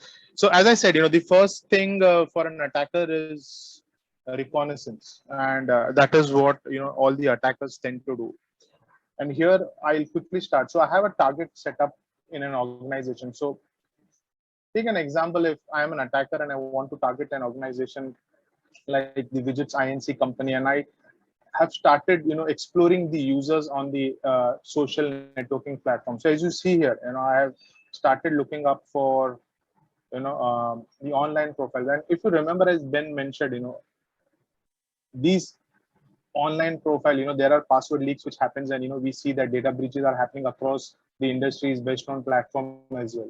And when I see these, a lady called Karen, looking on multiple platforms for kind of an MCSE engineer, or I could see that she has interest in Netflix Bing Watcher. So this thing, kind of from an attacker point of view, helps me to build a particular attack platform for us. So I can do a custom build attack on Karen, and I could also see that she is going to board a flight for CA. So now again, I am using all this information and I'll craft my malware across this. So what would it be?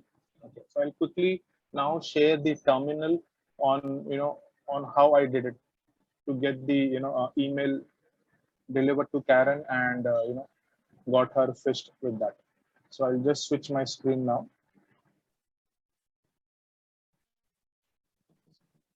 Okay,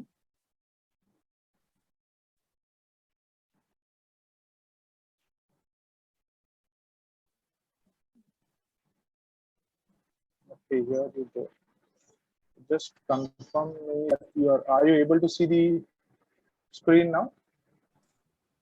Yeah, we can see it. Great. So as I said, if you remember, the antivirus which is installed with all the controls disabled, as you can see here, which is not a recommended practice, but just to get this thing up and running for us, and to show the capabilities. If you see here, most of the security features have been disabled. There are very few which I have enabled, which I'll show you what are the reason to do that, and what are the benefits. Just to take you through the environment. On the right hand side, what you see is the Kali Linux stock machine, okay, and on the left hand side is this is the attacker machine running Kali, and on the left hand side you see is the victim's machine. Okay, so now I'm going to launch an email. So the email is actually sent to Karen, and I'll just open the Outlook, as you see here, and in that Outlook I have that email there for Karen. Tanvi, your screen is little blurred. It's not very clear. Maybe something with the resolution, or maybe with the bandwidth. Is it going better now, or no, it's still no, the same? it is same. But yeah, okay, let's see how it goes. Yeah, and maybe your oxygen pipe also dropped, I believe. You gotta put it back. maybe because of the bandwidth here, the video may be looking a bit blur.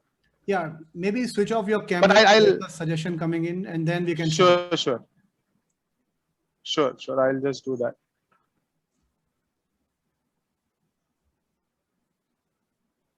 Yeah, let's go ahead. So I've done that. Okay, so as I said, the Outlook is open now, and I have a crafted email sitting on Karen's inbox, wherein I have sent an email to Delta Airline. So we saw that Aaron was supposed to have a flight with Delta Airline, and what the email reads out is, "Thank you for flying Delta. Your flight to Los Angeles, California, LAX has been successfully booked." So, in the interest where people cannot see, so I'll just read it out for you. And I have sent an email, okay, and this is a phishing email looking similar to what a Delta flight email actually looks like. And I've put an email saying, okay, your flight has been booked, and you have the itinerary on the email. So something similar, what we usually get. And Ben also mentioned about attacks wherein it starts from an attachment with macros enabled. So this is a file which is similar looking, at that. So it's a file which is a macros enabled file, which has been sent to Karen over the email. Now, once I open that file, you would actually see a pop-up coming up for, enable macros. And the reason why, all the attackers are using the macros is because we all know, macro supports scripting language. And that is where, the advantage comes to the attacker. And from the victim point of view, or from the user point of view, they would not be aware of what is going on. Now, as you see here, I have opened a file, and it says that you must have an office admin permission to access, and kindly enable, which is very common. You would see in any attack or every attack, you would see this thing coming up, popping up, and usually users usually do this. They try to to see the content, they enable the macros. Now, as you see here, as you enable the macros on the user PC, there is no change at all. We don't see any things getting changed on the document, or no new content showing up on the machine on the left hand side. But on the right hand side, interestingly, on the attacker's machine, you would very soon see a session getting created, and that is what this email is all about. So a session would pop up right on the right hand side. So I'm kind of doing a tunneling from the victim's computer, to a Kali machine here. Okay, so here we see the session has popped up. I could see, a session coming up with a session ID 1, okay, which I would be using it with my other attacks scenarios, which I would, very soon going to be discussing about. So now I have tunneled a session on the victim's computer, and I'm connected to that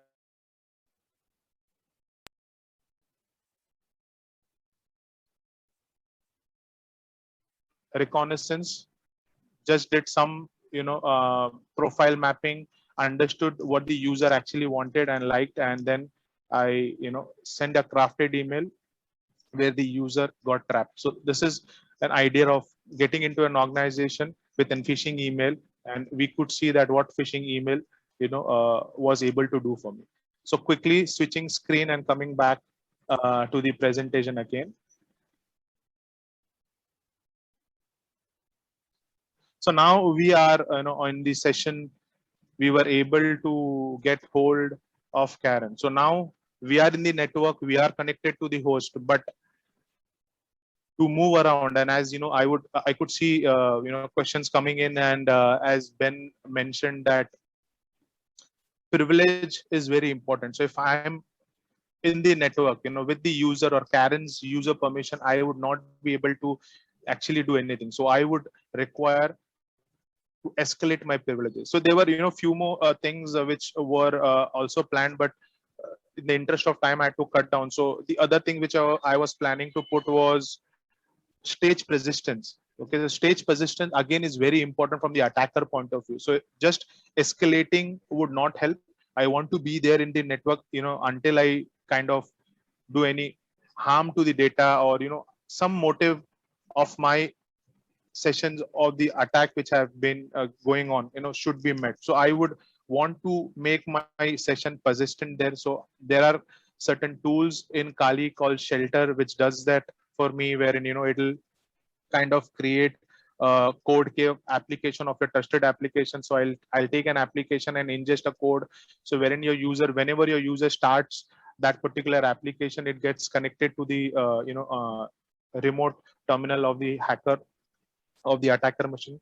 And the third is stealing credential, as so there are tools in Linux like Kiwi, which is a Mimikat. You load Kiwi, Mimikats get loaded, and I can get the credentials, or I can also take the hashes of the password. And there are websites called crackstations.net. Crackstation.net helps me, get the hashes. So it is similar to the rainbow tables which we have heard about. So they have tables of password there. I just, take the hash from hash dump command on Kali, and from that data, I take that hash, go on crackstation.net, put that hash there, and I get the password. I can do that on Kali as well, but that is also available. So now let's see how I can, do the privileges escalation on the victim's computer. So I'll just quickly move on to the second attack.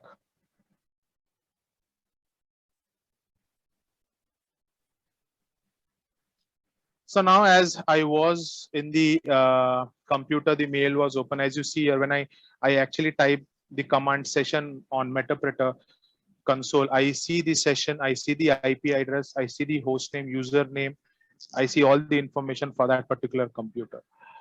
Now, to get that particular session going on, and want myself to escalate my privileges, so that I can use that privileges and do other stuffs on the network, like ransomware attacks or anything I want to. So that is a very important step 2 of escalating privileges. So now I have a session which has started. You can see here session 1, and this session 1 was created from the same Delta file which was opened with macros. I was able to build a back session to my attacker machine. Now I'm going to use this session, and I'm going to use commands from this system to get myself upgraded to a system user. So as you see here, this is a command called get system.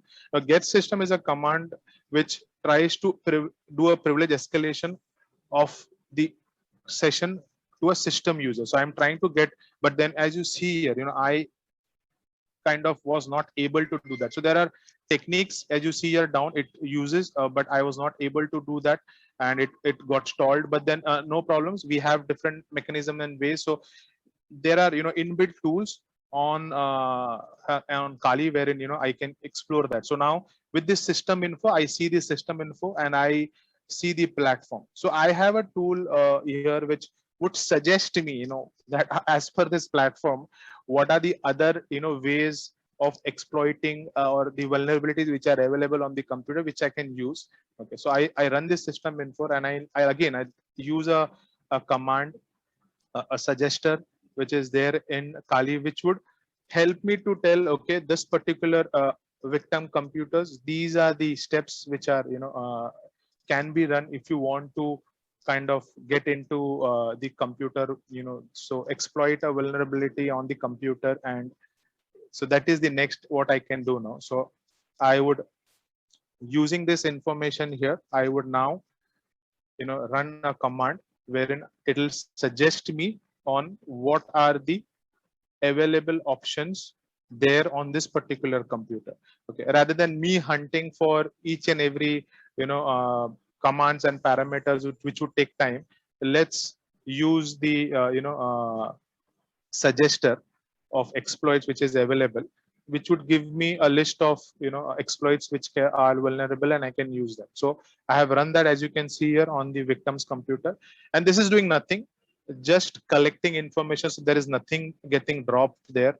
Okay, from the same tunnel session which I have, I am just collecting all the information from that session. And as you can see here, this suggester is getting quite a lot of good information and data for me, which I can use, and I can see that this machine is vulnerable with the set of exploits you can see on the screen. Now I would use the event viewer exploit, which looks very interesting to me. So there are other as well, but let's use the event viewer. So I'll just take this session in background, and I'll just load the particular exploit and I'll use them.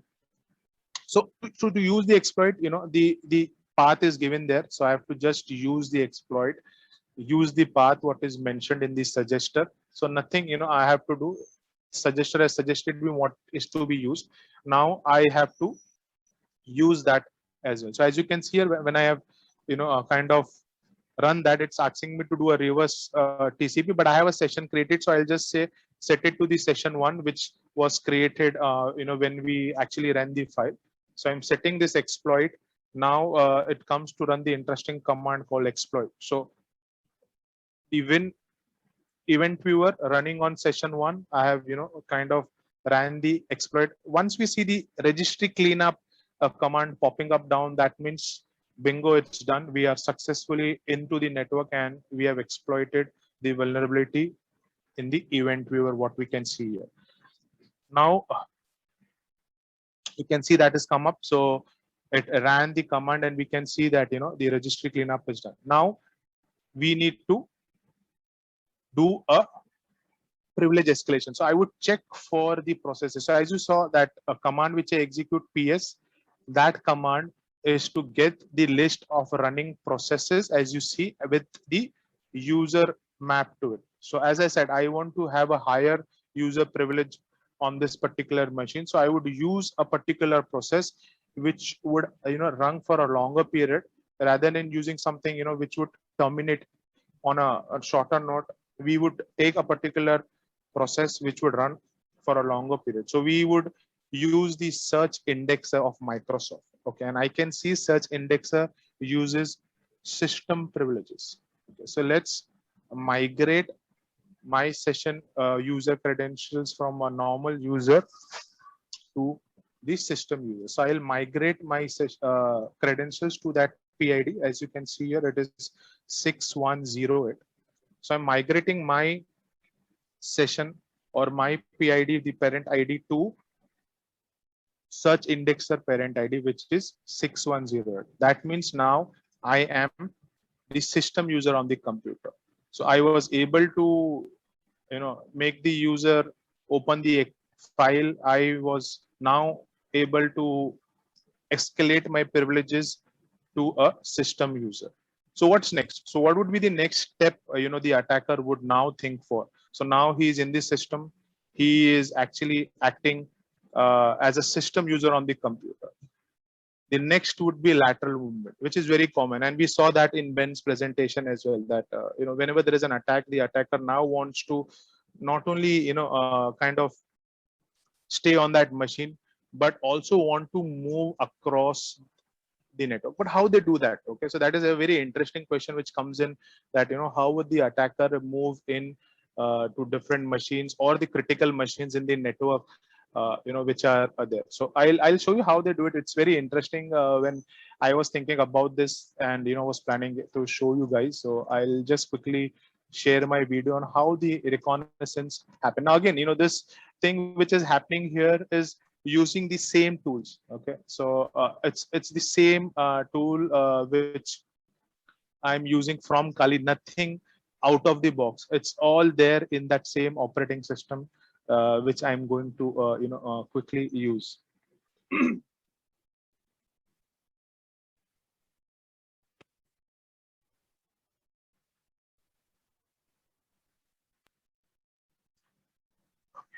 So as you saw that I had a successful migration of my credentials or my privileges, I should say a right word, to a system user. Now you could see I ran a command called ifconfig. Now ifconfig is a command to get the interface IP of the machine, and I can see the interface IP of the particular machine. And what I can see here on the last interface, which is the network connection interface, I can see an IP address 11.11.10.104. Okay. Hey, Now what Tanvi, I'll do is, sorry to interrupt. A lot of folks are saying nothing visible. So guys, put on comment if you want to continue with the demo or do you want a recorded session. Please put in a couple of comments. Let's see that. because actually that the text is the No. terminal text, it's all purely text based, so I cannot help there. I completely understand, and doing it live itself is a challenge because anything can break. So what folks are saying that recording is better. So I think we are at a right break point, 11:45. That's what we planned for a break. So let's break and then we will meet in 15 minutes at 12 p.m. India time. And Tanvir, we can share this recorded session later on and Sure. put on our site. Great, guys. So let's go for a 15 minutes break and we will start back again in by 12 o'clock. Okay, guys, have good tea, coffee, breakfast, lunch, whatever you want to have.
Okay, welcome back everyone from break. Hope you had good time. Now, next in line, we have Ravi's session. So Ravi, over to you. Thank you, Vikas. Let me just share my screen quickly. Yeah, couple of confirmation, Vikas, from your side, whether my screen is visible and I'm audible. Perfect. Your screen is visible and you are audible. Great. Go ahead, Cool. please. Thanks a lot. Yep. Hello, everyone, and welcome. My name is Ravindra Baviskar, and I'm working as a director sales engineering here at Sophos.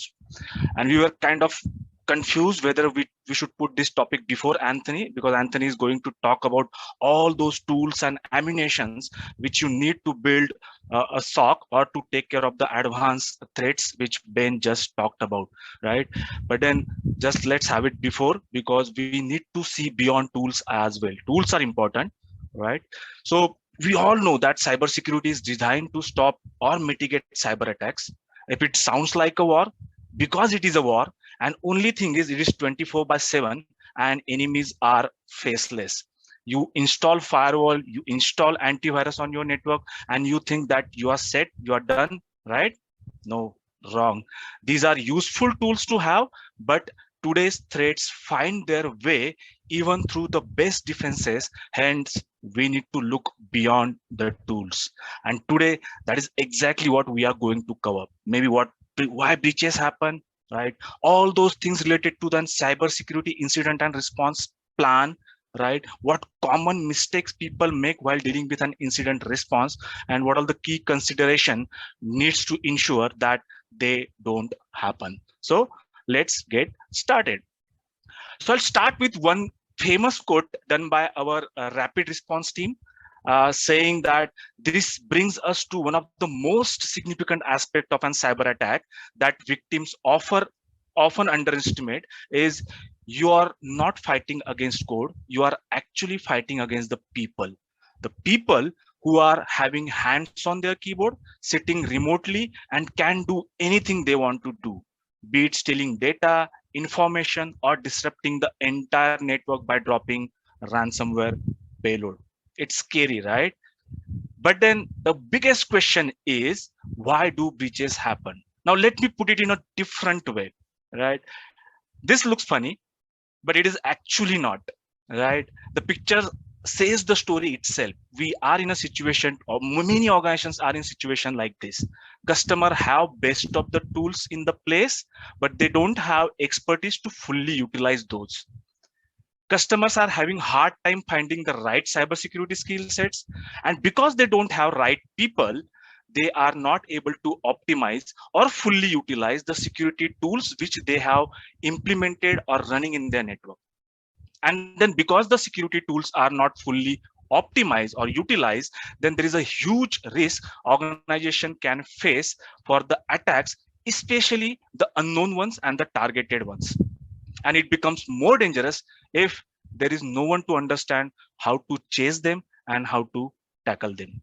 And we all know that the cybersecurity market is expected to grow and will keep growing, but the shortage of cybersecurity skills is not helping customers either, right?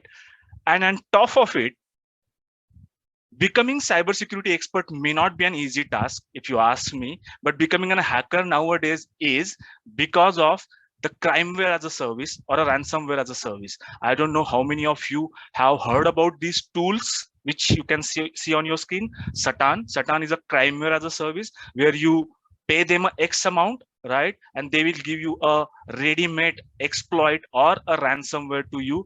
And just to give you an idea, even the Satan has two-factor authentication for the hackers who want to purchase exploits and the other ransomware.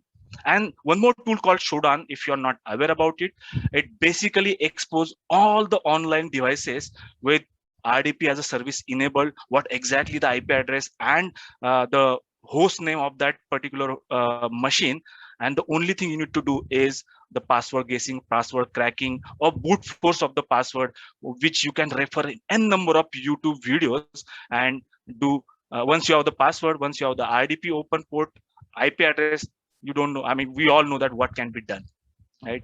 And if we see this tomorrow, don't please hold responsible for this. I'm not the one who is advertising it, to be honest, but it is possible, right? We may get an hacking menu tomorrow that what do you want to do, sir, for your targeted customers or for your I would say business enemies, right?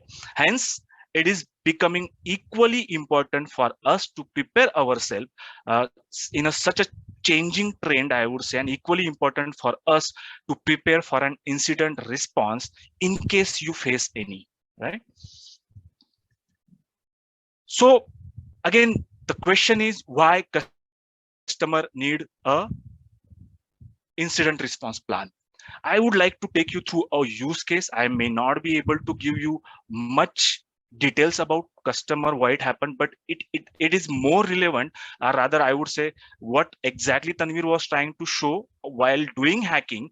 We can see it on a other side of the coin on the security tools, right?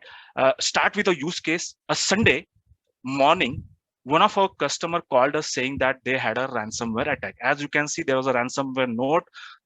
Since we were locked down, the people started complaining that they were not able to access SAP server. The nearest administrator located to the data center rushed to the place and saw this ransom note, right? And then you can see the files got encrypted with a typical extension. And just to give you an idea, this is a brand new variant of ransomware. And I can give you the hash as well. If you go on the 6th, no one was detecting it because it's a complete 0-day malware.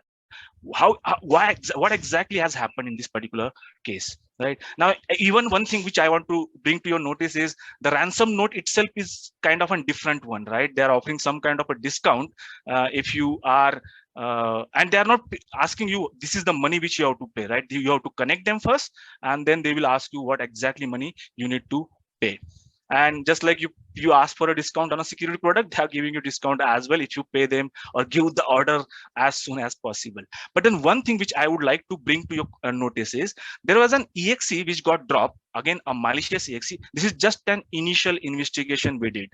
A malicious exe dropped on 6th of June. Obviously it's a Sunday, and I can say someone on chat was saying why they planned attacks on Friday evening, right? And this was a classical example. Again, a Sunday, very early morning, 2:57 a.m. they dropped an exe. Obviously this must have got executed, which has stopped services, rather I would say antivirus services, immediately after 2 minutes, right? And after that there was a attack, right? Now my question, if you can answer that on a chat panel with your opinion, right? Is it a beginning of the attack or is it a end of an attack? I'll just wait for comments. If you can just post any. Was it a beginning of the attack or was it the end of the attack? All right, I can see maximum people saying it's a beginning of the attack, and few are saying end as well. Good to see mixed response I'm getting. All right. Yeah, I'll help to answer you. I'm going to answer that in my subsequent slides as well, right? But then it is the end of an attack, and I often say to the customers that ransomware is a last resort or the last weapon they will use, right? And because ransomware is most visible to the end user or to the naked eyes, because we could see there is a ransom note. We could see we cannot access system, files are encrypted, but we could not see the data which got stolen before that. From how many days the attack was sitting inside the network, right? And that is exactly where the incident response plan comes into the picture, right? Let's see what has exactly happened. Now, if you can see on your screen, you may not be able to see the artifacts, right? Which tool, which typically in this case, Sixa EDR tool has given to the customer. But I would like to bring your attention to the notification which we detected, or a tool detected rather, a Trojan web shell -O detected on 22nd April 2021. Now again, I'll pause for a minute and will ask, anyone can guess what was web shell alert was related to? I'll just watch out my chat again. Any idea about what web shell 0 was? Not no, not PowerShell. All right, I'll just answer for you. In March, Microsoft has declared 4 vulnerabilities related to the Microsoft Exchange, right? And which a hacker group called Hapnium has exploited that. 3 vulnerabilities are related to the web shell, where you get the admin privileges of the web shell of that Exchange server. And one vulnerability was related to you can read the inbox or steal the information for inbox. But the maximum people or bad guys has exposed or exploited the web shell one. That is simply nothing but having hands-on keyboard on your Exchange server, and that exactly became the entry point. Now I would like to take your attention back to the date again, right? Ransomware attack happened on 6th of June. But then this was the entry point, and this is just an initial investigation we did based on tools itself. I'm not talking about any kind of incident response service or a managed threat response service which people can leverage after the attack, right? 22nd was a entry point which we could guess from the initial investigation. Now, again, moving on, we found that there was a detection of Mimikatz tool, which I think Tanvir was able to show by loading Kiwi, right? So unfortunately, that video did not go well. We will send you the recording of that as well. But exactly what he was trying to do, which tools again detected. Now, it detected Mimikatz tool. In case you are wondering why this tool is used for, then Mimikatz is an open source application that allows users to view and save authentication credentials like Kerberos tickets, right? So in short, basically, it is used to steal credentials, right? And once you have the credentials, right, or admin password, you can create one more admin password as well in the system and move laterally around the network, which again Tanvir was trying to show you. So we detected many Mimikatz incidences. It was on 5th May, right? 22nd May, entry point. 5th May, some malicious tools got detected, right? Multiple instances of it, right? And then on 28th of May, Cobalt was detected. Again, if you're curious to know what is Cobalt, right? Cobalt is again tool used to drop a malicious payload. I would say a last payload which attacker wants to drop, or a process, a script, or a exe which they want to run. They will use this particular tool on the victim's environment. So Cobalt was detected. Again, I'm going back to the same incident which we talked about on 6th, right? Which dropped a.exe, and that a.exe stopped security services, and then boom, you had a ransomware attack. So the people who answer it, it was the beginning of the attack. It was wrong. It was the end of the attack on 6th of June. Which customer came to know? Now, my biggest question is, people often talk about ransomware, but people don't talk about when it actually entered in your network, what they tried to do, and what I should be doing next. Having backup is the best thing you could have for the ransomware. If you don't want to pay anything to them, you will be able to restore the backup for the systems which got encrypted.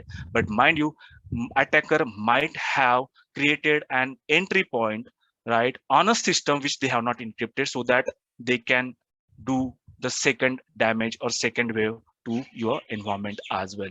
So knowing when it happened is equally important. And then the $1 million question is, how or which oldest backup you are going to restore, until you know what was the entry date, right? In this particular case, if you're trying to restore the backup after any backup after 22nd of April, might be attacker has modified that backup, or the backup might have contained the backdoor he has created, right? So given an incidence or whatever initial investigation we have done, it has to be a backup prior to 22nd of July, right? And if you're curious to know why security tool did not detected these malicious tools and Mimikatz, like Mimikatz, Cobalt, right? Forget about Web Shell 0. Web Shell 0 was a 0-day vulnerability which attacker leveraged, which ideally the customer should have patch moment. Microsoft Exchange has declared it way back in March, but then they did not patch it, and April it became an entry point. Security tool did detected Mimikatz and Cobalt, right? We blocked it, right? The tools blocked it as well. But then unfortunately, the customer's environment was not completely ideal. When I say ideal, there were Linux servers where no protection was enabled, right? So attacker from Exchange can easily go onto Linux server because they find that there is no antivirus. There were servers like Windows 2003, which was not supported by most of the antivirus today, right? Because even Microsoft has declared them as the end of life.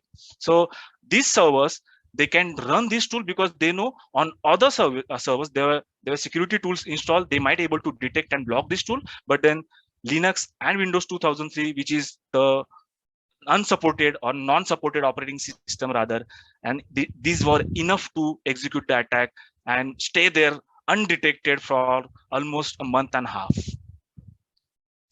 Then let's start by looking at what 4 common mistakes people make while dealing with an cybersecurity incident, right? The advice which I'm going to share is based on the real world experience of Sophos managed threat response and the rapid response teams, which have collectively responded to thousands of cybersecurity incidents on the behalf of customer when they are facing any active incident.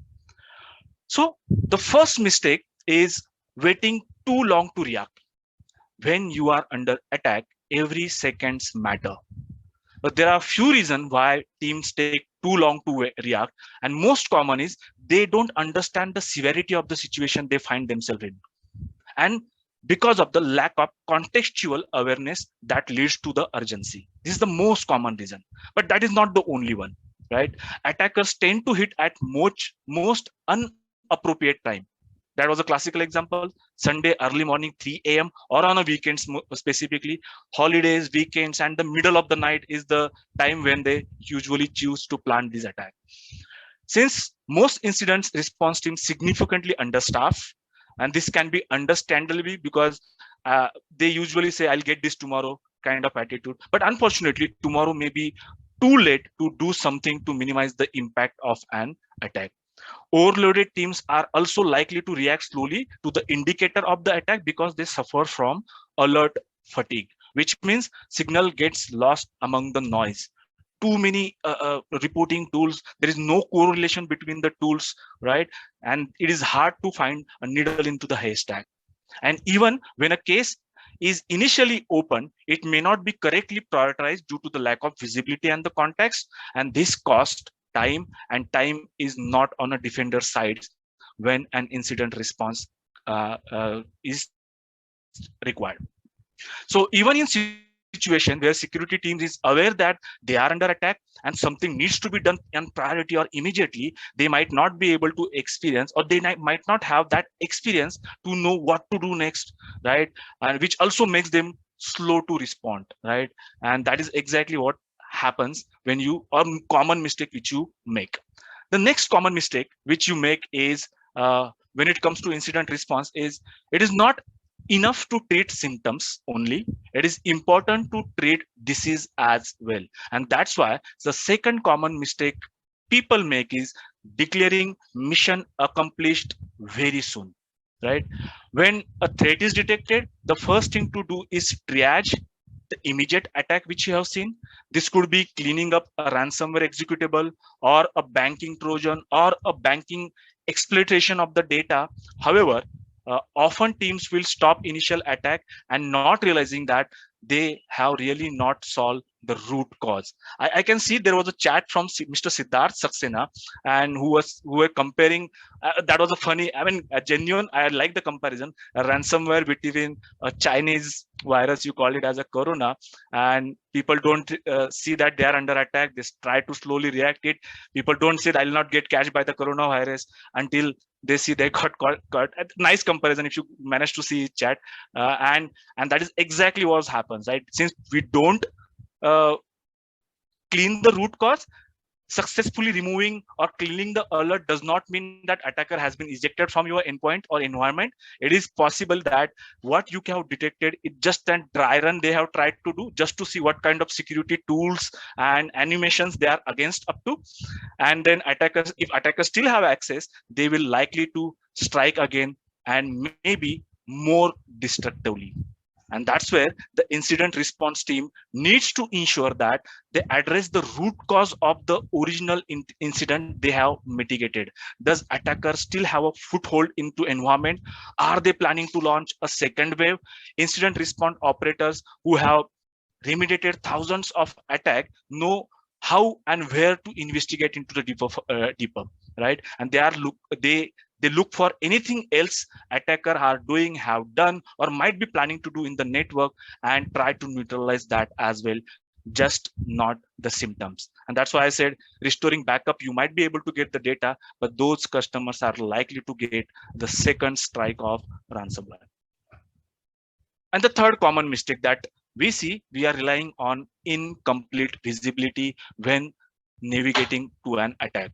There's a common saying in incident response is, if you cannot see it in a cybersecurity, you cannot block it, right? You must have visibility of it. So it is important to have access to the right high quality data, which makes possibly to accurately identify the potential indicator of attack and determine the root cause of it. You call it as an indicator of attack, IOA. You call it as an indicator of compromise, IOC. And people or cybersecurity professionals do call it as a IOB as well, indicator of breach. Right? Effective teams will collect right data to see signals, and they can separate signals from the noise and know which signals are important and prioritized.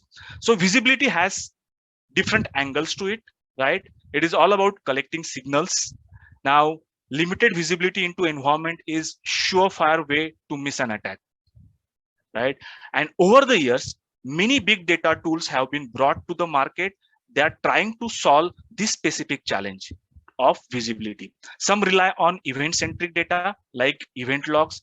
Others rely on threat-centric data like alerts and events related to only malicious activity, and others relies on hybrid approach, right?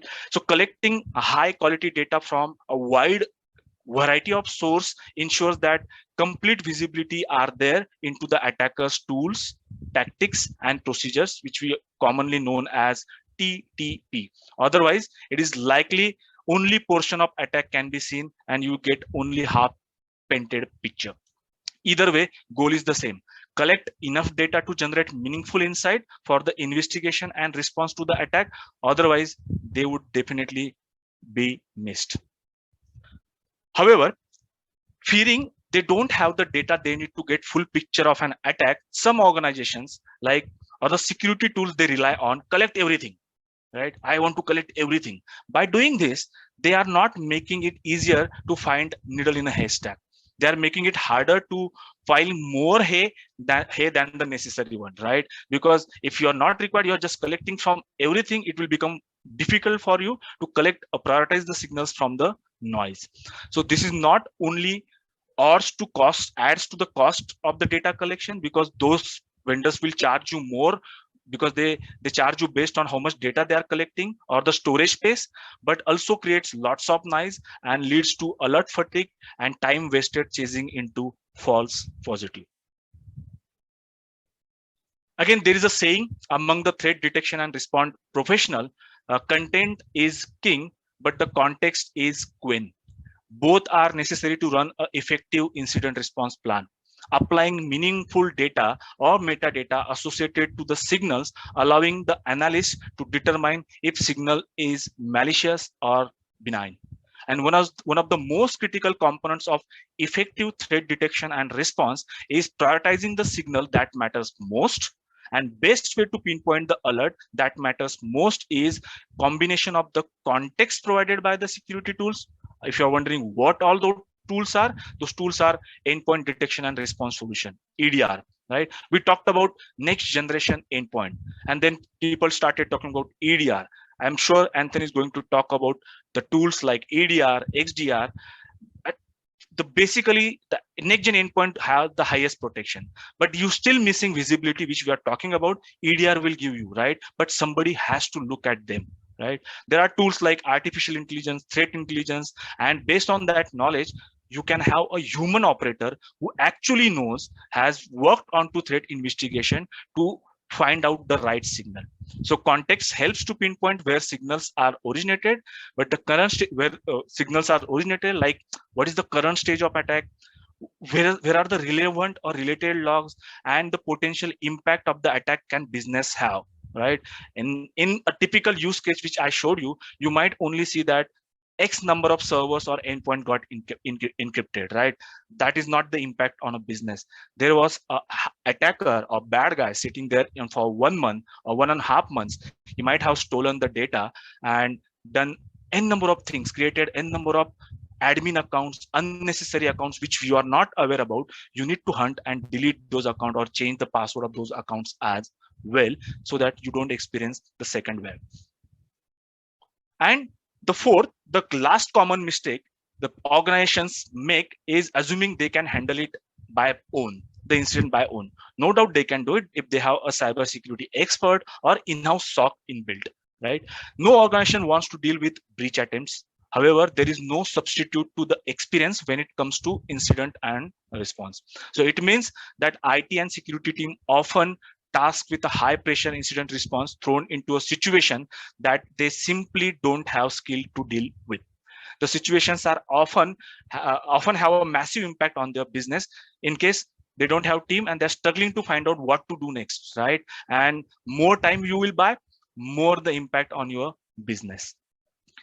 The lack of skilled resources to investigate and respond to the incident is one of the biggest problem facing a cyber security industry today. There are lots of articles and stats available that the way cybersecurity market is growing, and it will continue to grow. But unfortunately, there's a lack of cybersecurity skill experts as well.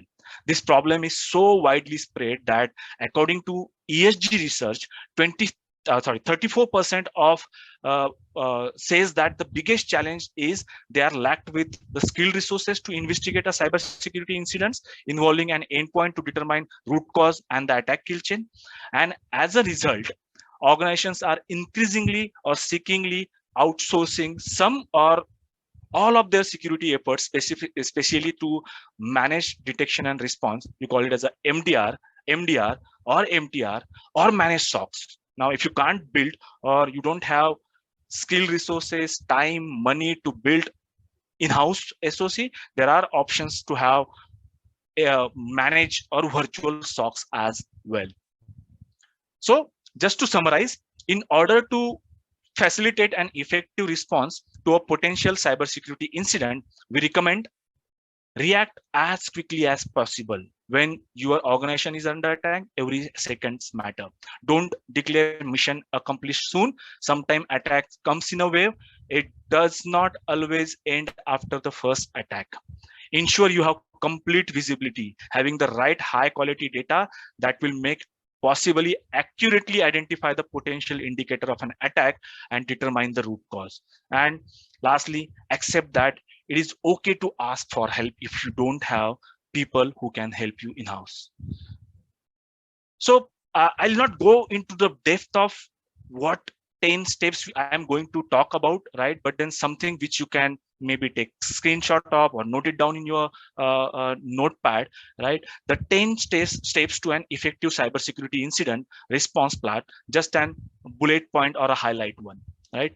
So when a cybersecurity incident strikes, time is essence, as I said, and having well prepared, well understood response plan, that is a key, so that a key stakeholders or the party can immediately put into action, which can dramatically reduce the impact of an attack in your organization. So in building your effective incident response plan, determine which are the key stakeholders in your organizations which needs to pay attention to immediately. Identify the critical assets first, right? Try to isolate them, take them away from the malicious infected endpoints from the network, because those are the assets which may help you to run your business or bring your business back to normal. Maybe putting them onto the cloud, those applications and the servers onto the cloud, temporarily giving access to the pointing users to access those applications to the cloud till the time you are triaging and neutralizing the attack. Run a tabletop exercise. It is hard to do. It is hard to replicate the actual attack, but you can just run a plan which you have done so that you have the practice, and when actual incident happen, right, you'll be able to immediately act upon it. Deploy protection tools, deploy next generation protection tools, right? Ensure you have maximum visibility. For that, even if you need to deploy tools like EDR, XDR, or SIEM to that matter, you need to do that. Implement access control. Utmost, I mean, privilege is something, people often ask me which are the 3 basic things we should be taking care of as far as cybersecurity is concerned. I would say 3P. 3P is patch, password, and privilege. Patch your systems. Do not give attack surface to the attacker to exploit. Have minimum vulnerabilities on the systems. Password, have a complex password. Ben has talked about it a lot. Have a passphrase instead of a 8-digit password. Unlearn and learn a new ways. And the privilege, do not give unnecessary privilege to the users. And that is why people are more talking about zero trust network access. Invest into investigation tools, right? Ben talked about open source tools like Security Onion solution, Hive, MISF, and Cortex, right? You leverage those tools, invest into them, establish a response action, conduct awareness training. Most of the time we have seen that, which even Tanvir was trying to show, that it's a malicious email, right? A best of breed anti-spam or an email solution will not give or will not claim that they will give 100% protection of a spam. When you have a targeted spamming happening, they observe you what you are interested in, right, and send a sophisticated spamming mail so that you will fall prey to it, and that is enough to get inside your network. Conduct an awareness training saying what should be clicked, what not should be clicked, right? And in case you find anything suspicious, whom to get in touch with with respect to your IT team, right? And if you don't have enough skill, hire a managed security services. These are the 10 pointers plans, a 10-step plan, which I think you should be having in place. But then just to highlight more, I think after me, Anthony will be taking you through all those next generation tools or ammunitions you can leverage, right, to protect or prevent such attacks at first place, and what tools you need to have for the more visibility, and which can be used to build your own security operation center. That's it from my side. Thank you. I'll just stop sharing my screen and I'll see if there are any questions for me.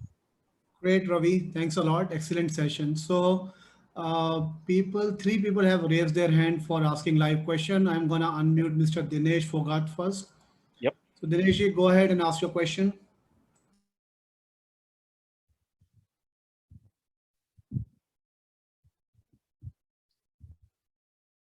Yes, Dinesh, I think you are unmuted. You can speak. Okay, moving to Mr. Kuljit Huda now.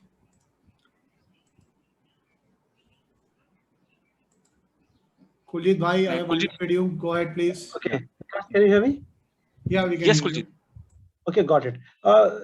So in case of pandemic, for example, earlier we used to, we can do, or would we be able to do the kind of exercise like role play or something like that in the office or with some consultant. But in pandemic, do we have certain kind of a gamification tool where team can be engaged for the role play or that kind of a preparation for incident response? That was my question, which you can suggest. So as I said, a role play or a round table of an incident may not be an actual one which you are trying to do it. A case study which will certainly help, right? As an team lead of your team, you can have a case study designed by yourself, right?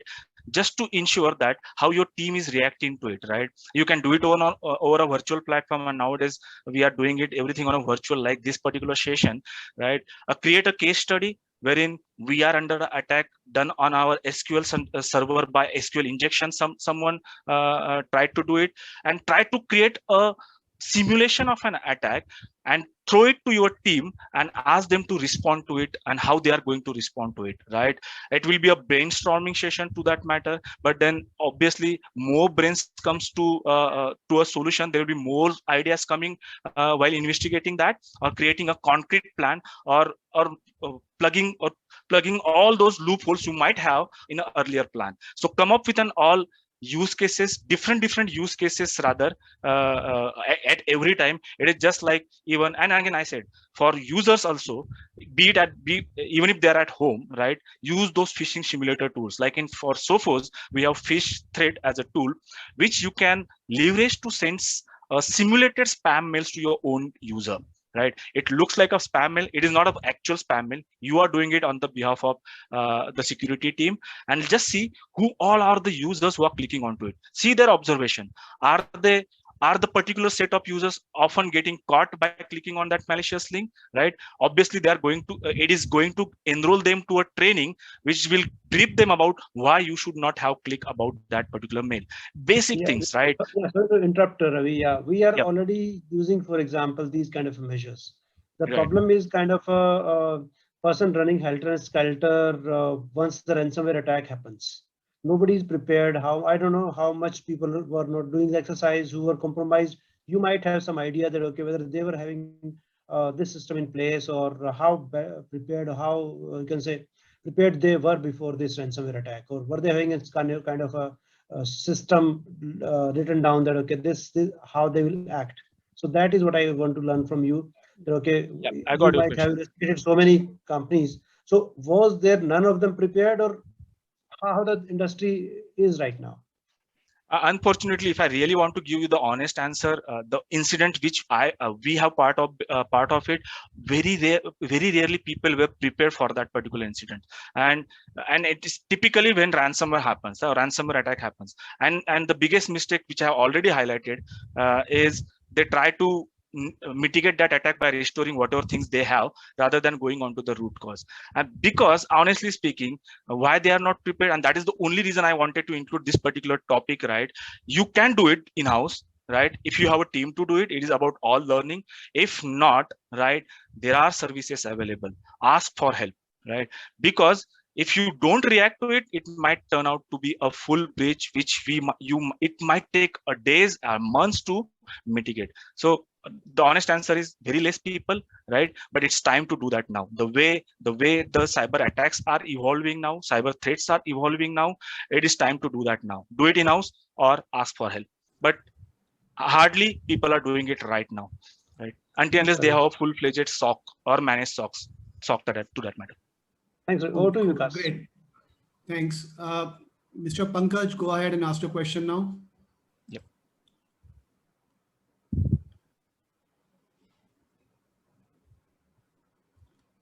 Mr. Pankaj, you can unmute yourself and ask. Okay, moving next to Mr. Nagesh. Mr. Nagesh, go ahead and unmute yourself, ask your question. Yeah, hi. So Hi, my Nagesh. question is, hi. My question is related to what kind of information logs we need to collect from various log sources, and is there any guidelines available from which all log sources we should be collecting these logs? And can we simply follow CIS L1 benchmark where log settings are available and start the investigation, start the log correlation activity?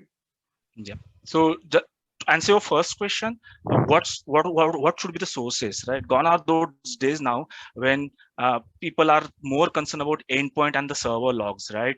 The idea is to identify the indicator of compromise as early as possible if you are not facing any incidents, right? Because as we have seen in the use case, it started way back in April 22nd, right? And had they detected these alerts and events, and had somebody had paid attention to those alerts and events, they might have stopped ransomware attack, right?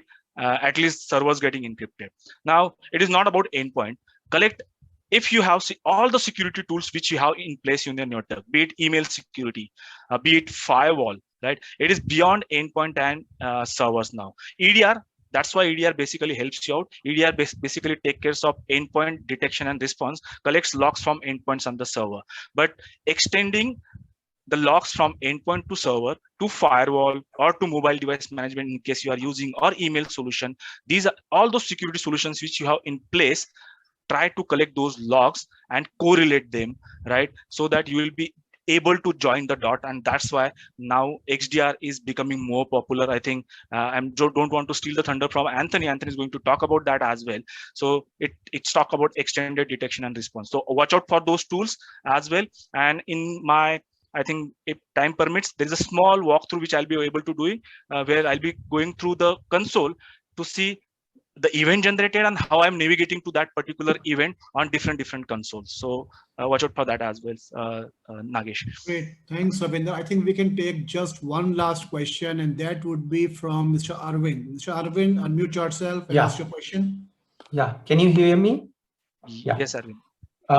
Yeah, my question is, Ravindra, it was a good session and a lot of knowledge again. So I have a question related to the IoT or IIoT, you can say, like SCADA systems and ICS.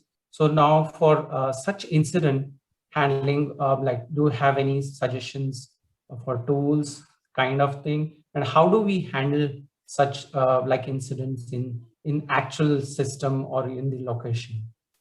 All right. So have a best practices first of all. Now, traditionally, people have always, if talking about a manufacturing industry, IoT or typically a SCADA network has to be separated from your data network. Many people have done it, but then now they want to connect it. They want to have a SCADA access from a data network access as well. Traditionally, it is completely air gapped, right? But even if you want to do it, have a security device in bit. There are specific SCADA firewalls available or other firewalls available wherein you can enable the SCADA signatures, DNP, Modbus. I'm talking about just a SCADA. It could be any IoT device, and the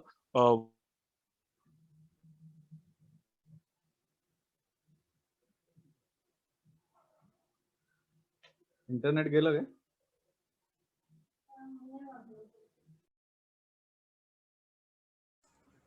I think we lost Ravindra. Is it on my side? Yeah. So we have lost. But what Ravindra is trying to was still at that point of time is that there are firewalls available which can work on SCADA protocols, and we have actually done this type of assessment for customers. Where he was talking about the Modbus protocol. So it's specifically relating to that. And I missed that session. You missed my session when I was doing the network recon. Usually when we do a network recon, we get all the IoT devices, and as an attacker, I recognize these devices as weak from an attack perspective.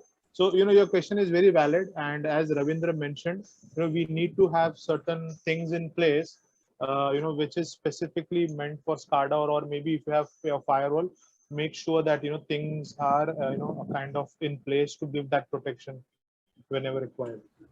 So hopefully it answers. Sorry, we lost him, but I thought I'll just take that for you. Yeah, makes sense, Tanvir. Thanks a lot. Really appreciate that. So that was the last question we could take. Now let's move forward with our next session in line, which is to be delivered by Mr. Anthony Merry. And the topic is around Cybersecurity Evolved, moving beyond EDR. So over to you, Anthony. Thank you very much. Okay, let me just share my screen and I will get started.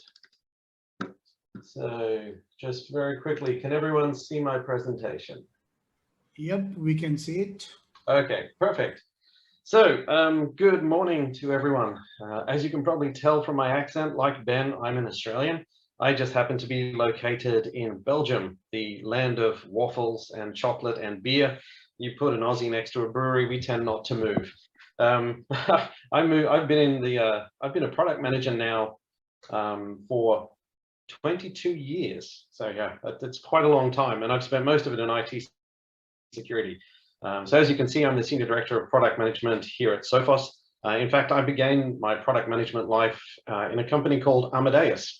So if any of you have actually done any traveling, you'd probably recognize the name Amadeus. It's one of the reservation systems for the airlines, which, while it was a very interesting trait, IT security is more interesting in my point of view. Why is that?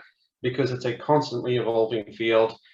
The attackers keep moving ahead, so do the defenders. As they come up with a new way to attack organizations, we come up with new ways to defend them, etc. And if you've been in IT as long as I have, you see some things are cyclical. They come back again and again and again. So I'm actually based in the city of Leuven in Belgium, which is an interesting city. Well, one, it's the international headquarters of Anheuser-Busch InBev, which is one of the world's largest brewers. Again, you put an Australian next to a brew, we don't move. And then the other interesting part is there's a very good university here. If I translate the name, the Catholic University of Leuven, it's actually well known for cryptography and cybersecurity. In fact, a topic many of you may have read about recently was something called frag attacks on Wi-Fi networks. So that was actually published by a gentleman called Matthew Van Hoof, and he's an assistant professor here at the Department of Computer Science. So there's a strategic reason of why I'm based in Belgium as well. Okay, so I'm here today to talk to you about thinking like a security analyst and looking at what that means and what it means to actually get into something like a SOC or a NOC. So security analysts have a very typical mindset. So they're looking primarily for the suspicious, anything that's out of the ordinary, and that might indicate a compromise or something that you need to pay attention to. Now, there's a way I like to explain that. Their job is to detect the suspicious before it becomes malicious. Now, it could be because I was brought up with things like Dr. Seuss that I like rhyming statements, but it's a statement that always sticks in my mind. Detect the suspicious before it becomes the malicious. If you remember nothing else, that's pretty much what a security analyst does on their day-to-day basis. Now, if we take a step back, and I'll cover this part pretty quickly, what's been happening in businesses recently, and you've all lived it, especially with the pandemic, we've been talking about the perimeter for years and the fact that it's been disappearing. And in fact, businesses are constantly in search for ways to improve productivity and efficiency. They've created very interconnected systems for supply chain, along with infrastructure and technologies to support it. You know, this is especially true during the pandemic when everybody started working from home. People had to work remotely. For some organizations, that was a bit of a shock. For others, they were prepared for it, and it was a slightly easier transition for them. Now, many organizations have realized efficiencies through the migration of data to cloud, whether that's just data, applications, services, everything else. So they get benefits like the ability to work from anywhere, lower costs of operation, improved performance and scalability. And it's also been the catalyst of growth for the digital supply chain. And that's demanded global policy and protection changes. So while these interconnected systems serve us well, especially during the past year and a half, depending on where you are, these connected business approaches create new challenges for IT security. So these interconnected systems are under persistent attack by intelligent, adaptive adversaries.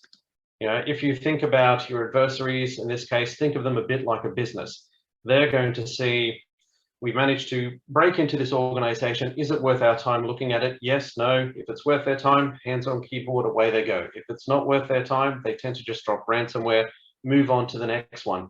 Think of it as a business mindset. They are running a business, and their business is to break into organizations and extract the most, whether it's data or money that they can from them. Now, the one thing that I will say with all of this, it's not all doom and gloom. In an effort to raise awareness of these and other threats, it's easy to become discouraged and lose sight of an important but underappreciated fact. In the battle over our critical systems and data, the defenders are actually winning. And I will repeat that. The defenders are actually winning, not the attackers. So if you look at the daily headlines that report new security breaches, they serve as an important purpose. They are a cautionary tale to remind us that you need to take preventative action and to stay vigilant. But these stories are exceptions, they're not the rule. There are no headlines for businesses that successfully defend themselves against thousands of breach attempts every day. So if nothing else, sit and be thankful with the realization that the attackers are actually winning. But with that in mind, we can't just sit still and do nothing. The adversaries are always going to change just like we do. Now, I can break this slide up and talk about 4 very distinct areas: securing users, securing the network, securing the cloud, securing the integrated environment. And we could spend entire sessions talking about each of these individually. So I'm not going to go into that today. I'm going to talk about the more common things. And there are many things that these situations have in common, but there's two I will touch on specifically in this presentation. The first one is users or humans. We interact with all of these, and I'll talk about users in a moment. And these are all areas where threat hunters will actively search for indicators of compromise or indicators of a breach. It's not just in one place, it's everywhere, because you never know how an attacker is going to get in. So let me introduce the security wildcard. It's not particularly this lady here, it is humans, it's all of us. You know, we are both a vital asset in a company's security, and at the same time, we are one of their weakest links. Everyone on this webinar session today will at one point in time make a careless mistake and potentially cause a security breach. Even the most security conscious person will have a moment of weakness. The goal of any protection solution, or in fact any organization, is to protect users when they make that mistake. It's to save them in their moment of weakness. Now, I particularly like this image because not only does it show a user using coffee shop Wi-Fi, so something that your organization may not and cannot protect because you're not in control of that Wi-Fi, but her screen is publicly viewable by literally anyone who passes by. You have to think this is the way that users work today, especially during the pandemic. Some people might be in the office. People like myself, I'm either at home or pre-pandemic, I was traveling around a lot, or, you know, now that we are allowed to go outside a bit now, we could go to a coffee shop just to be somewhere different so that we're not at home. But this is the way users are interacting with IT security systems today, and in fact, all of your data, applications, etc. So there's a lot that can be said about protection technology. I'm not going to go into it in any great detail because I'm going to make the basic assumption that everybody is doing their best and installing the necessary protection technology. So that's an assumption I'm going to make for this protection, for this presentation. However, I will go back to one of my first points on this slide. Humans are both a vital asset for security and one of the weakest links. Now this goes into my next topic, which is the role of threat detection and response in security. So there's a classic saying in InfoSec: prevention is ideal, but detection is a must. So while most in the field are familiar with this saying, it's often later in an organization's security maturation that something actually gets done about it. So eventually a CISO, a security director, IT leader, CEO, someone in the organization realizes that preventative controls like endpoint protection and next-gen firewall, while they're essential, they just aren't enough. The question turns from what can we block to what are we missing? So threat detection and response is a methodology that enables security operators to detect attacks and neutralize them before they cause disruption or become a breach. So in other words, what are we missing? What do we need to do about it? And like any technology solutions, this methodology has to be underpinned by tools and by people who know how to use them. And therein is where some organizations fall into trouble. So what do we need? So we actually, what do we need for threat detection and response? Well, why do we do this? And there's two major reasons. The first one is everyone is a target. So while many people will assume that, oh, it's only the big organizations with valuable data and money in the bank that will be the target of these threat actors. And while that's what you read about in the press and that's what makes the headlines, it's simply not the case. As I mentioned before, these threat actors, they're running their organization just like a business. Where can I make money?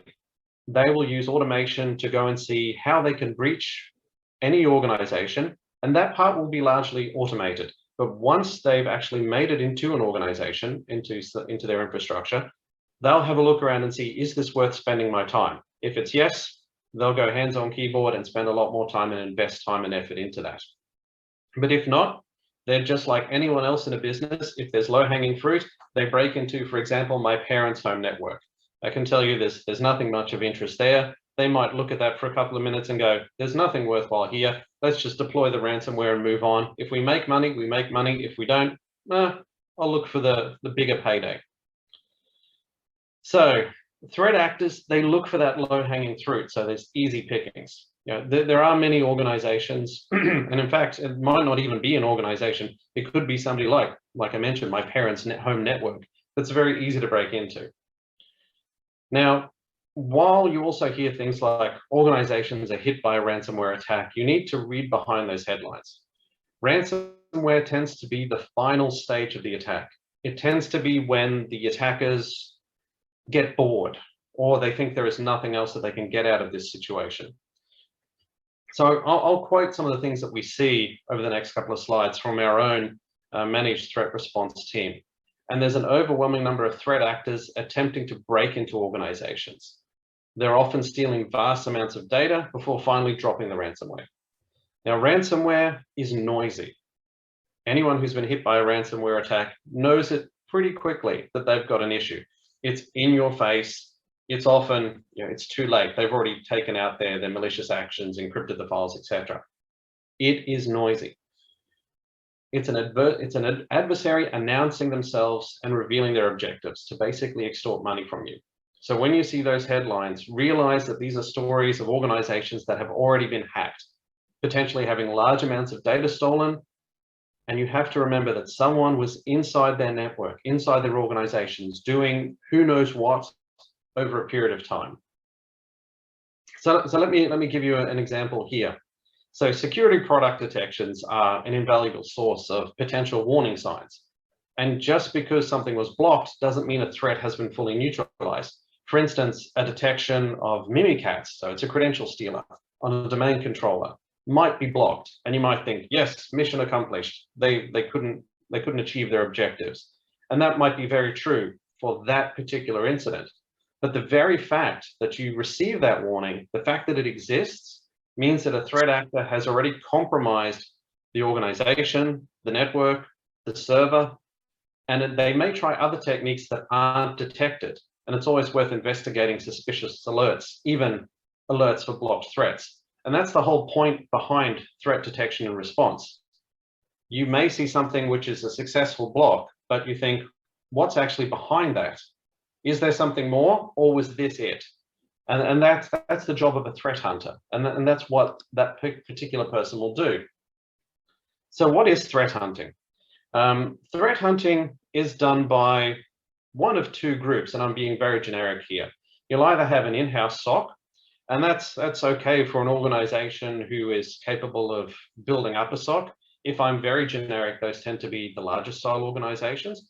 And so it's not always necessarily the larger organizations, it's organizations that are aware that they need to take the steps to protect themselves against those attacks and those breaches. Historically and primarily, they are the larger organizations because they have the money to invest in them. But I will say I've spoken to plenty of smaller organizations who have invested in that. It tends to be how mature is their security or IT organization and what has been their experience. As I'm sure many of you are aware, if you've already had an incident, you tend to understand the value of these things. However, at the same time, there are plenty of smaller organizations that understand the value, but for whatever reason, whether that's budget or the management team don't want to invest in actual headcount and infrastructure for a SOC, you can go to someone like an MSSP or the like.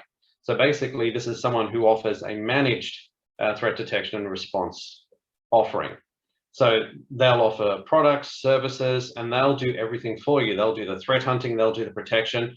Think of it as outsourcing all the SOC work to someone else.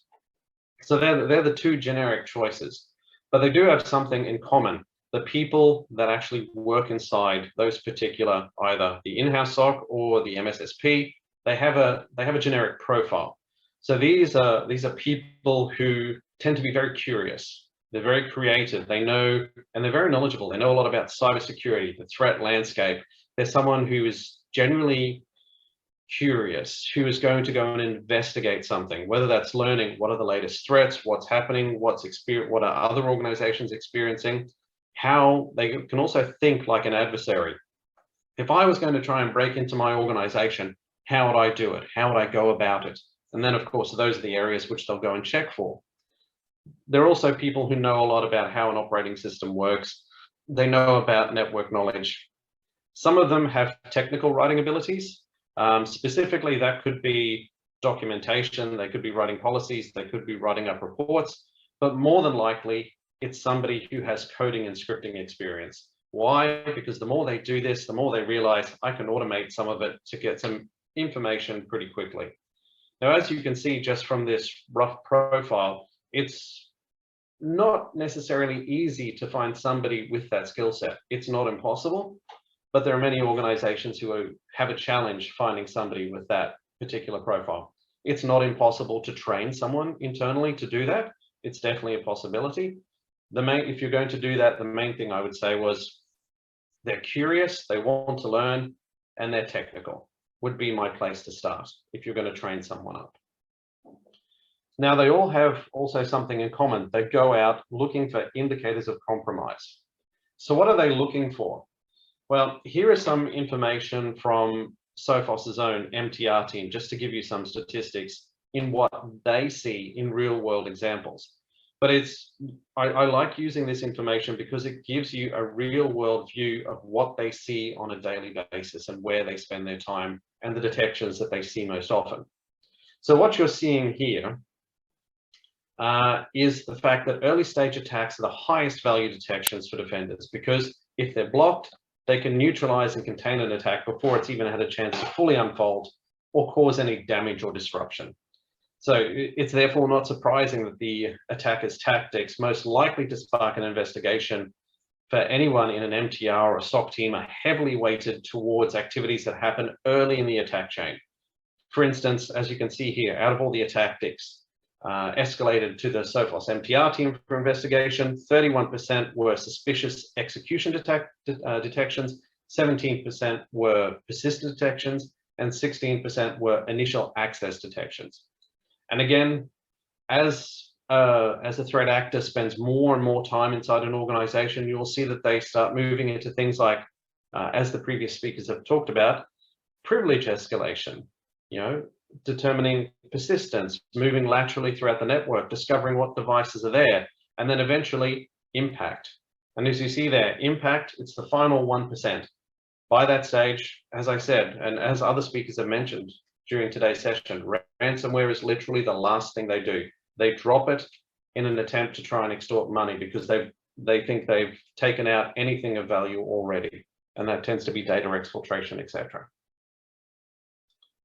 Now, if we look at, again, some statistics from the Sophos MTR team, and in fact, if you want to read an article about this, there's a nice article on Sophos News, the link is at the bottom there, which talks about the active adversary playbook and how they tend to operate, at least what we've seen from our investigations locally. Now, some of these may surprise you and others might make perfect sense. So I'll walk through some of these. So the median time that attackers were able to remain in a target network before they were detected, or what we call the dwell time, was 11 days. So that's a long time. The longest intruder dwell time that the Sophos MTR team have seen was 439 days, so more than 15 months. So this time, whether it's 11 days or 15 months, this is a time that an adversary has been inside an organization's network, infrastructure, servers, endpoints, and remains completely silent, undetected. So to put this into a bit of context, 11 days of potentially provides attackers with approximately 264 hours for malicious activity. So that's the things we've talked about before: lateral movement, reconnaissance, credential dumping, data exfiltration, and much more. Considering that some of these actions can take just minutes or a few hours to implement, 11 days provides attackers with plenty of time to do damage. And as you saw in today's presentations, there's a lot someone can do with just a few hours. So 11 days is plenty of time. And as I've repeatedly said, the release of ransomware is often the point where the attack becomes visible to the IT security team. It's the last thing the attackers do. It's therefore not surprising that 81% of the incidents that the Sophos MTR team responded to involved ransomware. And ransomware attacks tend to have shorter dwell time than the stealth attacks. Again, if you think about this like a business, the attacker thinks, I'm not going to get much out of here. I think it's Anthony's parents' home network. Let's just drop ransomware and move on to the next one. Their dwell time in that situation is very short, whereas if it's somebody attacking a large business, Like, for example, everyone's seen that Target was attacked. They had a long dwell time in that particular instance. And there are other attack types other than ransomware: exfiltration, crypto miners, banking Trojans, wipers, droppers, pen tests, attack tools. There's so many more. And you'll see that RDP played a part in here. And I'll touch quickly on RDP. It played a part in approximately 90% of attacks. However, the way in which attackers use RDP is worth noting. In incidents that Sophos responded to, RDP was used for external access in only just 4% of the cases. So what I take away from that is organizations are learning that you should not expose RDP to the internet. It still happens, let's face it, intentionally or unintentionally, but people are getting the message, which as somebody in the security industry, I'm very happy about. And a quarter of the attacks, it was just over a quarter, 28% of them, showed that attackers were using RDP for both external access and internal movement. The internal movement I can kind of understand, because once somebody's inside an organization, the organization may have thought, well, we've protected the network, we've protected the perimeter, nobody's going to get in, so I can use RDP internally. While that logic may seem true and may be true, you can see that if somebody actually does manage to get in, it gives them open slather to easily move laterally across the network. And in fact, 41% of cases, RDP was used to move internally and have that lateral movement across the network. And I'll touch on one last statistic on this slide, and this is a personal pet hate of mine. 54% included unprotected systems. Now, to me, I don't understand why people do this. Why don't they protect systems? Now, on the flip side, I'm a product manager. I speak to lots of organizations. I understand why they don't protect literally every system. But this is what personally annoys me. When you see that over half the incidents involved an unprotected system, it makes you go, it's a vulnerability in your organization. I can understand why you might consider it a risk and an acceptable risk. But please consider unprotected systems and how you protect them, because that is a gift to anyone who gets inside your network. And as you see, as over half the incidents involved unprotected systems, please do something about them, or at least make good conscious choices of when you allow unprotected systems or how you detect unprotected systems. That's my personal rant on how organizations protect it. Now, going back to the methodology of prevention is ideal, detection is a must. There are many three-letter acronyms that you'll see throughout here. EDR, XDR, MTR, they're the three I'm going to touch on. EDR, endpoint detection and response. So as the name states, it's about protecting endpoints. It can also include servers as well, because a server can be classed as an endpoint. In fact, many things can be classed as an endpoint. So it primarily talks about endpoint and servers and getting the information that's needed to do the detection on those devices and obviously respond to threats that turn up. XDR is a natural extension of EDR, but it includes data from different sources. So that might be data from a firewall, an access point, your email system, anything else that you might want to put in there. The X extended, think of it as it's not just endpoints, it's everything in my organization. It's a lot more information in together. Now, EDR and XDR, they are overlapping technologies. And if you look at an organization, who are the buyers of it? EDR is primarily endpoint buyers, XDR is primarily security ops buyers, because they have different needs and requirements. But you'll find that they actually have very similar requirements overall, which is why these two particular product segments overlap. Now, at the same time, they have one thing in common, and that's the fact that these are technologies that you're going to use yourself. So if you're building an in-house SOC, these are technologies that you can buy, implement, and use in order to have that operations. MTR, as I mentioned, that's something that's done for you.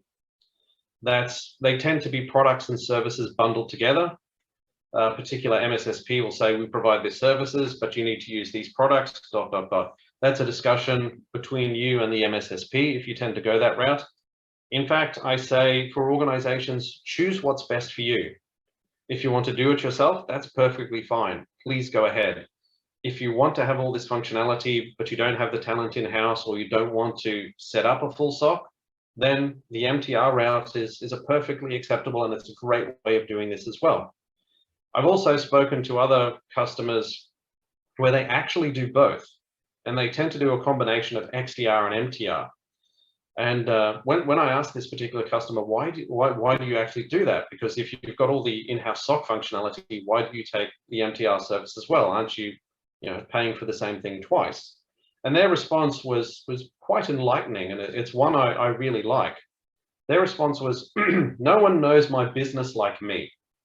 An MSSP or whoever's providing the MTR service will never know the inside of my organization and how it works and how it functions, what's important and what we need to do. At the same time, they, the company, don't know the adversaries, but the MSSP or the company that provides the MTR service does. That's their particular area of expertise and knowledge. They know the bad guys, they know the techniques. That's something the in-house SOC will not always have the latest knowledge on, which is why they took both. They took the MTR service a bit like an insurance policy. We'll do all of it ourselves, but if there's something that we accidentally miss, the MTR team will be there to pick it up for us. And of course, if something does go wrong, they can communicate to say, that's just Anthony. He tends to be a malicious person because intentionally or unintentionally makes a lot of mistakes inside the organization. We'll deal with it. Thank you for letting us know. And it's a good combination that works. So any combination of these is a valid option. Now, this takes us back to the slide that I mentioned earlier, who was doing the threat hunting. This is something that you need to carefully consider. Do I do this myself, or do I ask someone else to help me? There is no right or wrong answer to this particular question. You have to decide what works best for you and then set up the appropriate structure and move on from there. So whichever one you actually choose, they have some basic components in common, so the same building blocks. And that's these. There are 5 basic components to threat detection and response. So the first is prevention. I could also call this protection. You want to prevent adversaries from being able to penetrate your network, your organization, your servers, your endpoints in the first place. So properly configured technology, prompt patching, we've mentioned that today already, and tight access controls. These basically reduce the attack surface.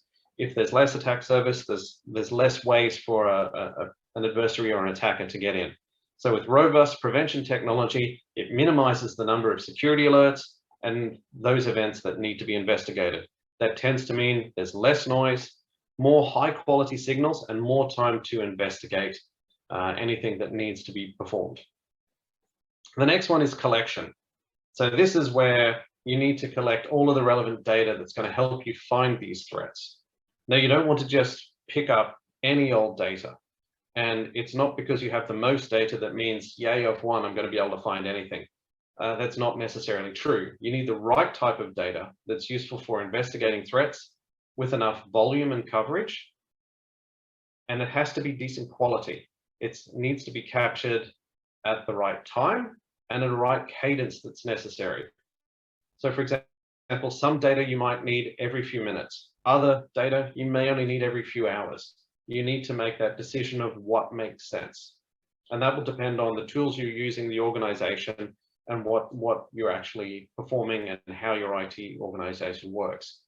Like for example, and I'll give you a simple example here, there's no point in capturing Windows event logs if you don't capture the event IDs, because they're essential to identify adversarial activity, for instance. So the next one's prioritization. So it's being a security analyst is hard work. If anybody tells you it's simple, don't believe them. It is work that actually takes time and effort to do. So it's important to avoid information overload. So too many signals and it's impossible to review them all. Too little and you'll miss some. So you need to pinpoint the signals that actually matter. Now, this is where a lot of organizations, and I'll speak generically, will tend to differentiate themselves and say, we'll help you improve the signal to noise ratio. And what that means is we're only going to tell you the things we think are important. and then you can go look at those. And they'll do that with various ways, whether that's leveraging AI models, industry intelligence, and other ways of actually reducing the amount of noise. But this is why prevention or protection at the beginning is important. If you have the right protection and threats don't execute, well, you don't have to go and clean them up afterwards. There's less noise. However, as I've already mentioned, you do want that indication that a threat was blocked, because you may want to go in and investigate, well, hang on, how did this threat get in the first place? You need to keep thinking like an adversary. You need to keep thinking, how do I defend? Great that I blocked something and I protected the organization, but is that an indication of something bigger? And that goes into the next part, which is investigation. So this is where a threat hunter will generally get additional information, and that could be either from their own organization, it could be from the wider security industry, it could be places like asking VirusTotal, have you seen this hash? Asking somebody like, for example, Sophos Labs, here's a URL or a domain, is this a known bad URL? You may get information from government agencies. There's plenty of wider security industry knowledge where you can go and ask specific questions and get information. Now, why do threat hunters do this? They do that to enrich the information that they have so they can make an informed decision. The more information you have to say, this looks bad, I think this is bad, well, here's proof it is bad. Okay, now that I know it's malicious, I can make the appropriate decisions and remediation activities. So this is why they go in. If you speak to threat hunters, they could call this enrichment. They could call it many different things, but they are getting more information to make that informed decision. And of course, the last one is an action. So that could be a mitigation, such as a containment. But keep in mind, that may only address the symptoms. It doesn't necessarily neutralize the root cause. That's why you may need to go back and investigate a bit and keep going around the process until you've gone, how did they get in? Have I stopped everything? Is it only in this part of the organization, or have they moved laterally? Think about it as a threat hunter. And that's where you'll probably go through some of these components several times. And it's the last three which you'll probably go through the most: the prioritization, investigation, and actions. Now, the next part is, well, okay, you talk about all of this data. Where is it and what use is it? Well, I'll be rather generic when I talk about this section here. The first place is a data lake.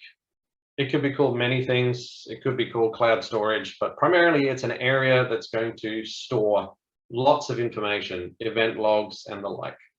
So a data lake, or wherever you store the data, it's primarily used for correlating information across the various endpoints, servers, firewalls, etc., anything in your organization that feeds that information. So it's like, think of it as a collection point. That's why, you know, the analogy of a lake is pretty good. It can rise and fall depending on the amount of data that you put into it. The other nice thing about offline data like this is the fact that you can access data from offline devices. If, for example, my laptop that I'm on right now, if it gets taken down due to a ransomware attack and I can no longer boot it, the data lake will have historical information about what happened. Now, the thing you have to keep in mind with this type of data is it's always a historical view. It's not real time. It's what has happened in the past. And that can be very valuable. And we'll come back to that in a second. In fact, it is very valuable. And then your other main source of data is real-time on-device data. Now, the difference between the on-device and data lake is that the on-device can be incredibly rich. Not only is incredibly rich, it is the real-time and historical view.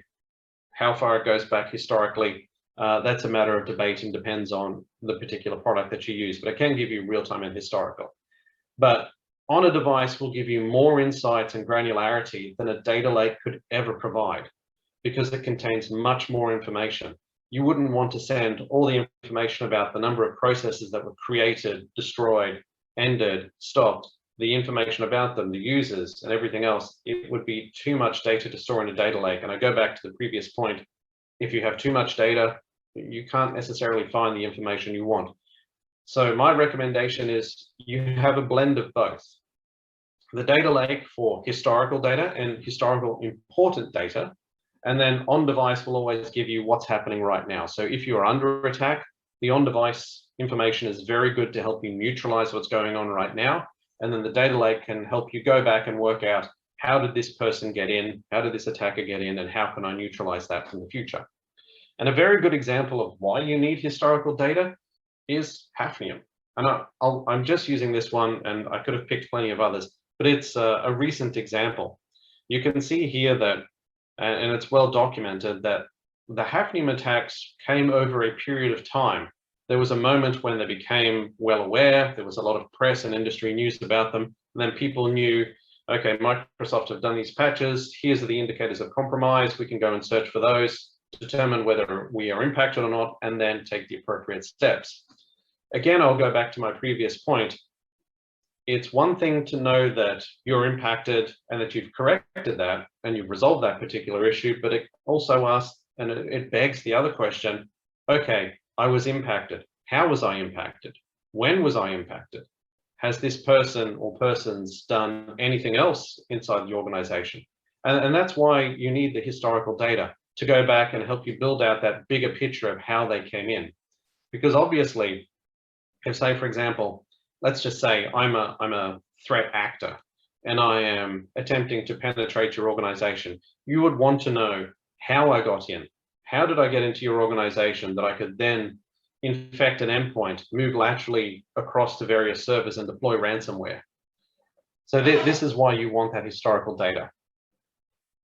Now, if you've been in the industry as long as I have, you've probably heard of different technologies as well. And I'm going to touch on SIEM and SOAR specifically. And I'll compare them to XDR. So SIEM, or Security Information and Event Management, it collects logs, events from a variety of products and platforms, and it provides a toolkit that allows teams to sift, sort, search, correlate, and analyze data. So in the right hands, this can be used to support a wide variety of purposes. So threat detection, threat investigation and response, compliance reporting, event prioritization, and there's many more. So if EDR, endpoint detection and response, is a single purpose robot, XDR is a multi-purpose robot, then SIEM, think of it as a robotics toolkit. With the right skills, the right skill set and time investment, it can be made to do just about anything. So however, out of the box, it's less suited to the purposes of more specialized tools like EDR and XDR. And depending on the specific technology and customization options of the SIEM product that you choose, it may never be as tightly integrated and definitely not as effective as a threat detection and response system like XDR. SOAR, on the other hand, security orchestration, automation, and response, is all about automating workflows, or what they will call playbooks. So these are typically used by SOC teams when investigating and responding to incidents. They typically use condition-based triggers or manual invocation to kick off scripted sets of actions. So think about things like, right, I've got a detection. They'll run an automated playbook to say, go and get me a lot more information about this so that I can actually have more information so that the threat analyst can make an informed decision. It could also be another playbook that says, okay, I've verified that this is malicious. I'm going to run an automated playbook that isolates the endpoint because there's a command and control piece of software on there. And then I'll go to my firewalls and apply a rule that blocks all traffic to that particular IP address. So those are examples of what a playbook can do. So a standalone SOAR solution will use APIs and pre-built integrations to coordinate scripts across a variety of products. They may include some out-of-the-box playbooks, but the vast majority of customers will have to create and customize their own, create new playbooks because they will be specific to their organizations, their workflows, etc. Excuse me. So SOAR is actually, in my eyes, an evolution point for XDR. So XDR comes in with the products, the protection and everything else, and helps you find, and it's purpose built for integration and threat detection and response. Once somebody detects that there's an issue, you need to be able to automate the response and help everything through. So in my mind, SOAR is a natural extension of XDR. And in fact, in the Sophos roadmap, and I'm happy to talk about this with people who are interested later. That's the natural extension of where we're going. So SOAR is increasingly showing up, and when I speak to customers, it's what they want when they have an XDR or EDR product or any type of next-gen SIM. So often the functionality of SOAR is limited to automating the native capabilities of the products that they're integrating with, or a subset of the full functionality of a standalone SOAR solution. So SOAR lacks agents for blocking threats. Remember, SOAR is just workflow automation. It doesn't do the protection. It doesn't do anything else. So it doesn't block threats. It doesn't collect data, and it doesn't respond to threats. It's often limited in terms of what it can do. And Gartner sums this up pretty well, and everyone can read here, but XDRs are differentiated by the level of integration of their products at deployment and the focus on threat detection and incident response use cases. There's another quote from Gartner, which I'll let everyone read. Excuse me. So XDR capabilities that reduce the complexity of security configuration, threat detection, and response have emerged as one of the most critical needs as security and risk management leaders struggle with too many security tools from tool vendors with little integration of data and a lack of orchestrated response. What is the benefit of taking an XDR approach? Well, Gartner sums it up pretty well in this statement, which I'm hoping everybody has had a chance to read. But the important text is in orange. It should be there to improve security operations productivity and enhance detection and response capabilities. So what do organizations have today when it comes to challenges with threat detection and response? Well, today, depending on the organization and the maturity level, and I'll speak generically at this point, most of them have multiple tools from multiple vendors. There could be limited integration. That leads to missed detections. It can also lead to complex investigations because you may need to look at one particular console for one piece of data or another console for another piece of data. That just slows down the whole investigation. And if you think about it in the case of a ticking clock, the more time an adversary has to do something, the more damage they can do. Time is money in this particular instance. And so the overall effect, if everything's not integrated, is an ineffective incident response. And the goal of what people should be getting to is essentially this: unify the data as much as possible to have that extended visibility that helps you detect more threats, that helps you do deeper and easier investigations. But the most important thing behind all of this is to reduce the time to detect and respond. Again, I'll go back to that comment. The more time an adversary has in your organization, the more time they can do malicious actions.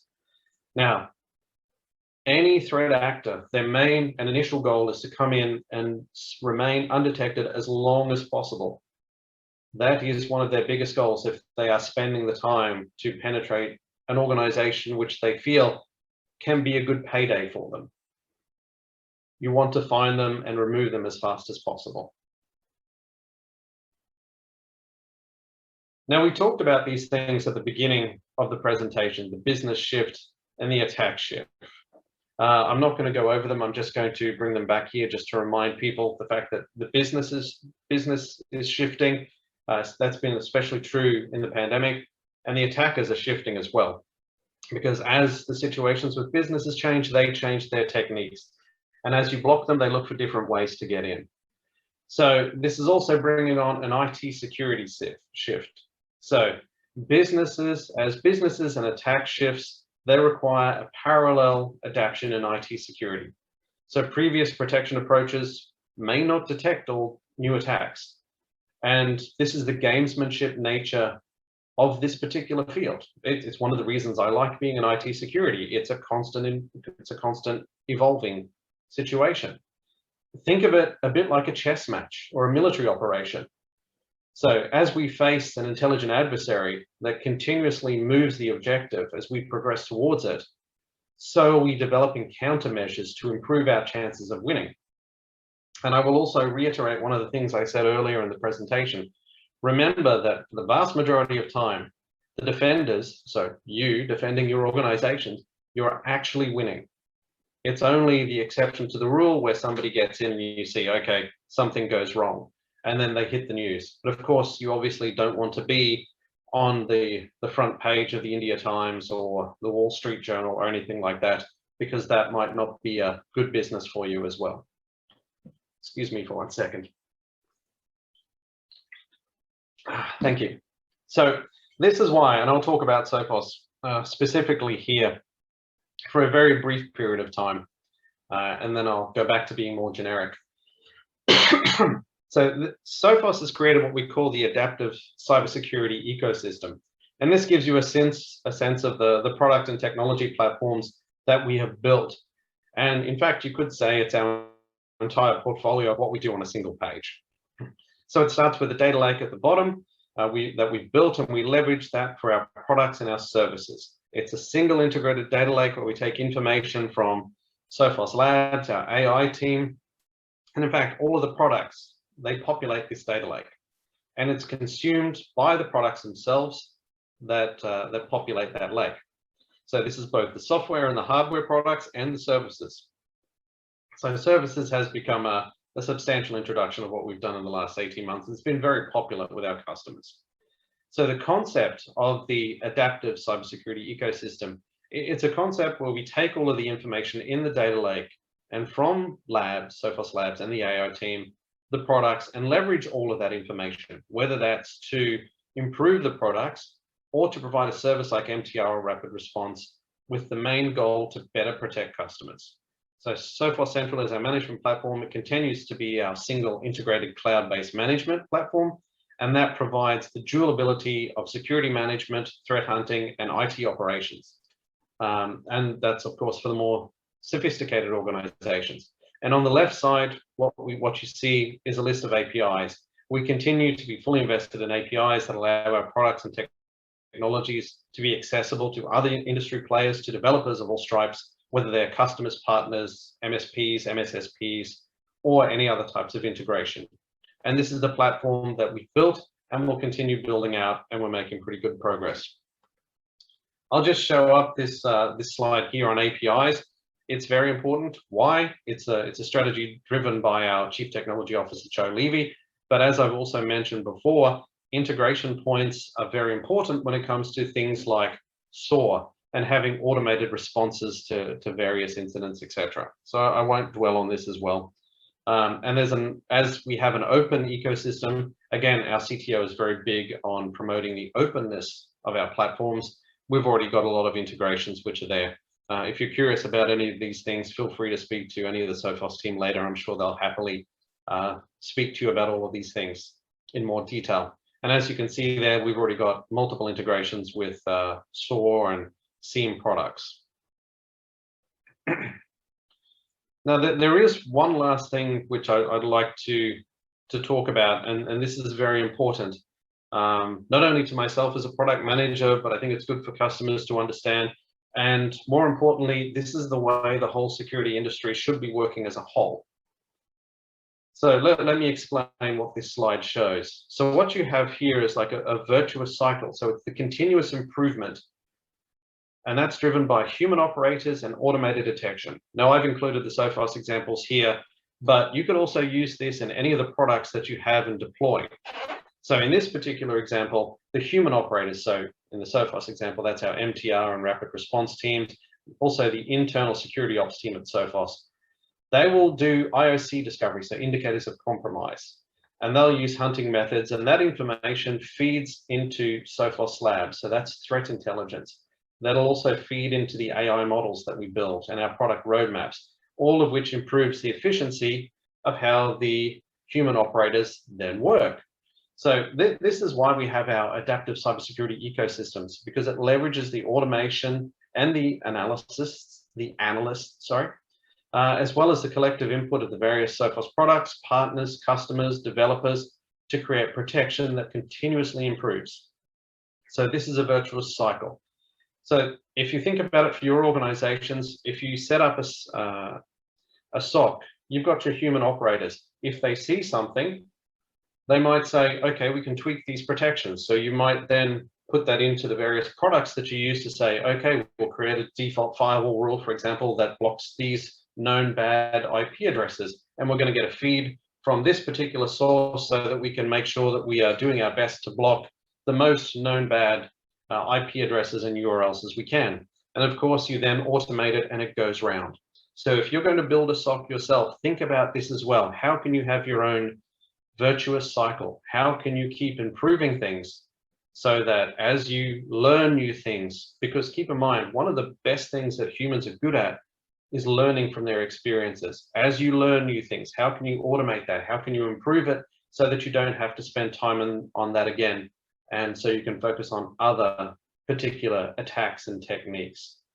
If nothing else, remember this and think about this as you build out a SOC. How can you keep improving it continuously? Because it's not set it up and it's done. As the attackers evolve, you need to evolve with them. And it's the same for your business environment as well. Your environments are going to change as the requirements of the business change in general. So the field of IT security, it's a system that enables a unique feedback loop. And that's what I really like. And this is why I like being part of IT security and why I've spent, the last 16 years as a product manager in this particular field. Thank you very much. That was my presentation today. Great session, Anthony. Thanks a lot. We have a couple of questions. So I'm going to unmute Mr. Manoj Nayak first. And yeah, Manoj, go ahead and ask your question, please.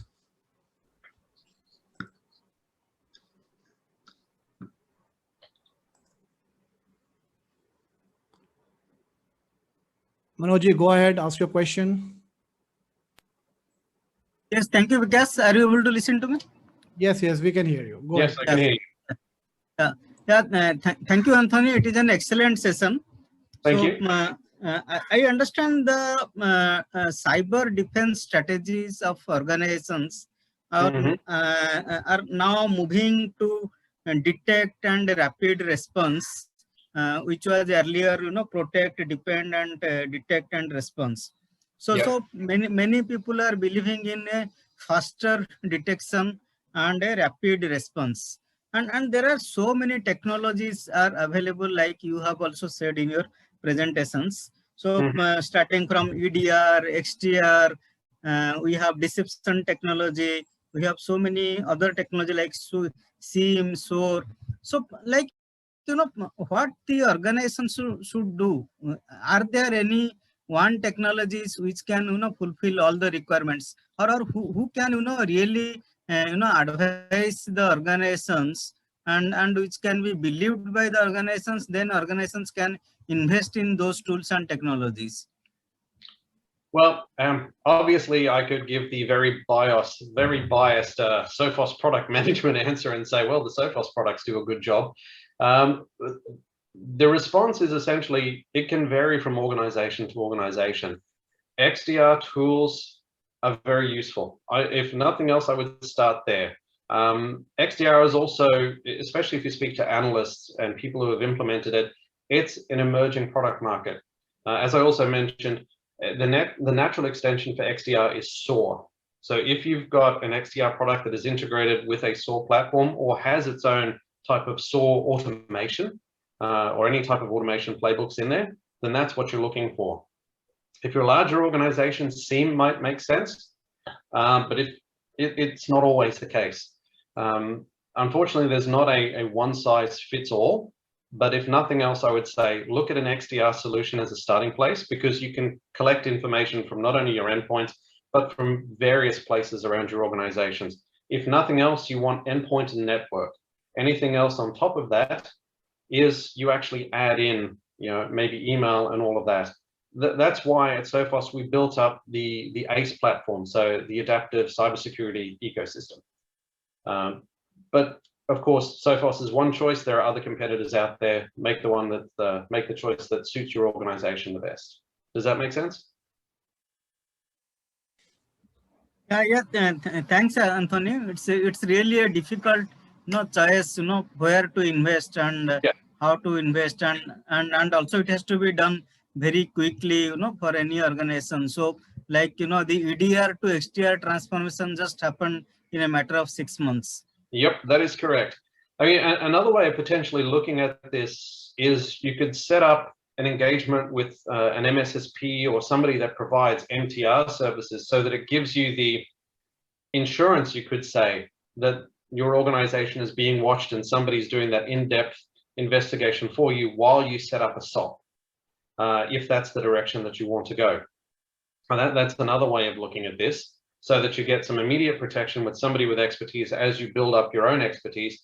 And then from that point in time, you can either say, okay, I will end the relationship with the MSSP and I'll do it all myself. Or you maybe have that hybrid approach, like that one customer that I spoke to, where you do it yourself and you have them as a backup. If nothing else, we'll look at XDR technology and integrations with Source. Thank you, Anthony. You're most welcome. Perfect. Next question is from Anagat. Anagaji, please unmute yourself and ask your question.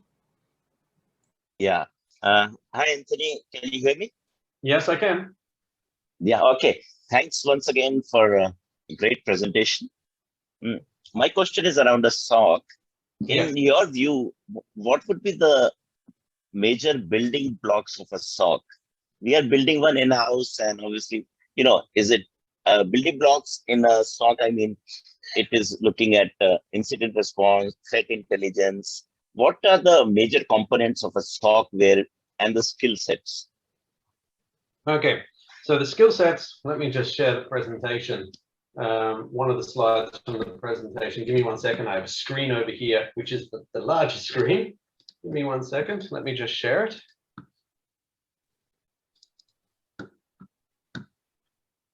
So what you see here, let me just make this a little bigger. So there is the rough description that I gave of a threat hunter. We'll share this presentation, so that's fine. You can grab this or you can take a screenshot. So that's what I would recommend. If you're going to look for threat hunters, look for somebody with this particular profile, because that will help. Now, as for the technology that you have inside for a SOC, you're going to have some basic components. You're going to have a place to store the data. I mean, I use the term data lake. You could have a data lake solution, or it could be anywhere else that you store data. SIEM is another possible example for that. But you have a place where you collect all of your logs, your telemetry, anything that's going to be used for historical data. You're going to need a good protection system. I'm making the basic assumption that protection is the base for all of this. So I'm not really going to cover that. I'm going to just assume you have a good protection system in place. You're going to need a ticketing system. So as something comes up that a threat analyst should look at, that's a ticket. You could view it a bit like support. There's a ticket, people can add information to it. They can progress it as it goes along. It makes different steps. Maybe they escalate it to someone with more skills and experience. They'll eventually mark it as closed after it's dealt with. So you need some form of ticketing system. I strongly recommend automation because, and that's why I mentioned SOAR as well, because eventually you'll see that some of the tasks, and specifically the enrichment of data, like for example, when a investigation first arrives at a threat analyst, they might say, give me more information about this IP address, give me more information about this file hash. Those are things that can be easily automated. A press of the button gives them what they need, and it allows them to make the decision on how they progress that. How far you go with automation after that depends on your particular organization. But if nothing else, find a way to automate how your threat hunters or your security analysts can get as much information that is pertinent to that particular case as possible, as quickly as possible. And then obviously your protection systems, you're going to need some integrations or have a way to go and make those appropriate changes. Talking about access controls and everything like that, you might say, do you want a security analyst to go and be able to change all the policies on your firewall? Sometimes you might say yes. Other times you might say, no, that's not going to happen. Put in a request here, and then person B will make the appropriate changes. That might be the correct answer for your organization, but keep in mind that processing also takes time. So you have to think, how can I streamline some particular events or requests if in the fact you are battling an active adversary who's going to change their process and the way they do things at the flick of a switch. So those are the basic components, I would say. And again, I'm being very generic when I talk about that. But if nothing else, those are the places where I would start. Great. Thanks, Anthony. Next in line for question is Mr. Arvind. Mr. Arvind, go ahead, please. Hi. Can you hear me now? Yes, I can. Yeah. Hi, Anthony. It was very informative presentation. Thank you very much. Yeah. So I have just a question regarding like OT world kind. So as we are emerging towards IT and OT, which is converging now in the 21st century. So my question is like, how do we integrate IT and OT threat hunting? Do you have any suggestions like for a tools kind, or is there any like open source tool available or any commercial kind? None that immediately springs to mind, but I can say I haven't spent too much time thinking about that. So it's good food for thought. When I look at, in my day-to-day job as a product manager for Sophos, I actually look after our next generation endpoint products. I spend more time thinking about how do we make things easier for customers? How do we integrate it into various tools, etc. But you pose a very good question. It's something I'll have to ponder. I don't have an immediate answer, I'm sorry. Sure, no problem. Thank you. Let's move forward to the next one. Mr. Sanjay, go ahead, unmute yourself. Yeah. Can you hear me? Yes, I can. Okay. Hi, Anthony. It was a enriching session for today for the SOC and on the EDR. But it only emphasized my questions now is nothing but, see, SOC is there and you have dealt on the point saying that the intervention of the human analysts who are there and taking the, looking into the data, and also about SOAR for the response part. Yeah. Now, EDR, when we talk about, it is more to do with collection of data or logs from the endpoint. Yes. Now, if I put it like that, how is it different from the current collection of data which we do for SOC, other than the part that saying it is taking behavioral or maybe doing one more level of data from the endpoint? Why do you think EDR is playing a role other than these two activities, which is SOC and SOAR, which otherwise used to do? My point is, what is the specific thing if I say EDR brings in? Although the entire discussion was all on this, but I'm specifically asking this question because definitely SOC was supposed to, enrich by taking all the logs from all the devices, whichever you want to do from network devices or maybe for applications and stuff. In that endpoint was one part. However, does it only play that role, or there's something much to that? Okay, so you can compare. So you mentioned EDR specifically, and I'll address that first, and then I'll go into the broader part of your question. So what is the purpose of EDR, and what does it primarily play? It's the protection aspect. So well, I don't want to say the first line of defense because it's not. I think of endpoint protection as the last line of defense, but it's there to provide that protection mechanism. So that's what used to be called things like your standard antivirus. It's now things like your endpoint protection products that use machine learning and AI detections to detect threats and all of that. So it is your protection technology. There's a lot of overlap that then comes with a SIEM, because the rest of the EDR functionality is collecting that data, and it's a very much, how does a SIEM versus EDR or even XDR compare at that point? If you take out the protection points, SIEM, EDR, and XDR are very similar. They're all about collecting the data and then presenting them in ways that can be consumed by a human analyst. The interesting thing about EDR and XDR is they're purposely built for threat hunting and threat detection and response. SIEM is also about collecting large amounts of data, but it's also very generic. As I mentioned before, SIEM is very powerful and you can get it to do many things. But if I can use an English expression, jack of all trades, master of none. That's how I would describe SIEM. You can make SIEM do many, many things. And then let me bring up one of the slides again from my presentation. Apologies that I look away from the camera for 1 second, but I will bring it up. Oh, let me just share my screen again. So that's this particular slide. The other thing I will say, and I have it on the screen, but I didn't include it in the talk track, is that if you speak to anyone who's implemented a SIEM, you'll speak to a lot of customers who have had failed and sometimes very expensive failed implementation of SIEMs. And that's because they thought the SIEM would be the be all and end all, and they thought it would do more than it actually does. Think of SIEM as a major collection point of data, but you need to be able to interpret that data. And again, as I mentioned, SIEM can be used for so many different things. It could be used for threat hunting, threat detection. It can be used for compliance and everything else. So to answer your question and to summarize the points at the end, EDR and XDR provide the protection aspect. That's something that SIEM and SOAR will never do. For the rest of the functionality, EDR and XDR are primarily built for threat detection and response. They specialize in that particular aspect. SOAR is generic, SIEM is generic, and SOAR, that's just automation. You could put SOAR on top of pretty much anything. If you want to do a mail merge and send 15,000 emails, SOAR can help you do that. It's not going to help you with threat detection and response. Wonderful, Anthony. Thanks for answering that. So what I take is the protection part is what is going to bring in when XDR and EDR is going to be brought in.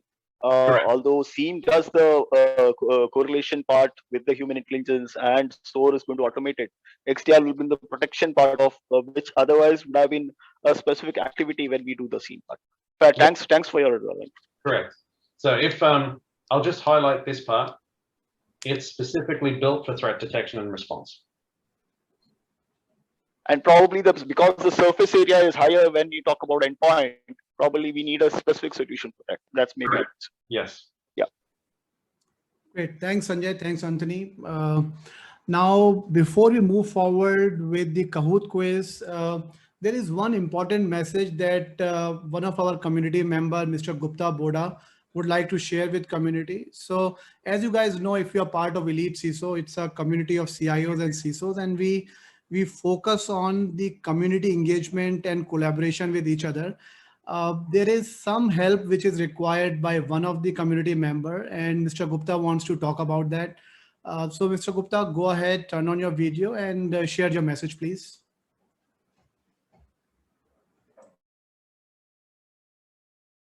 Yeah, Vikas, thank you for allowing me. You have to kind of allow me to turn on my video.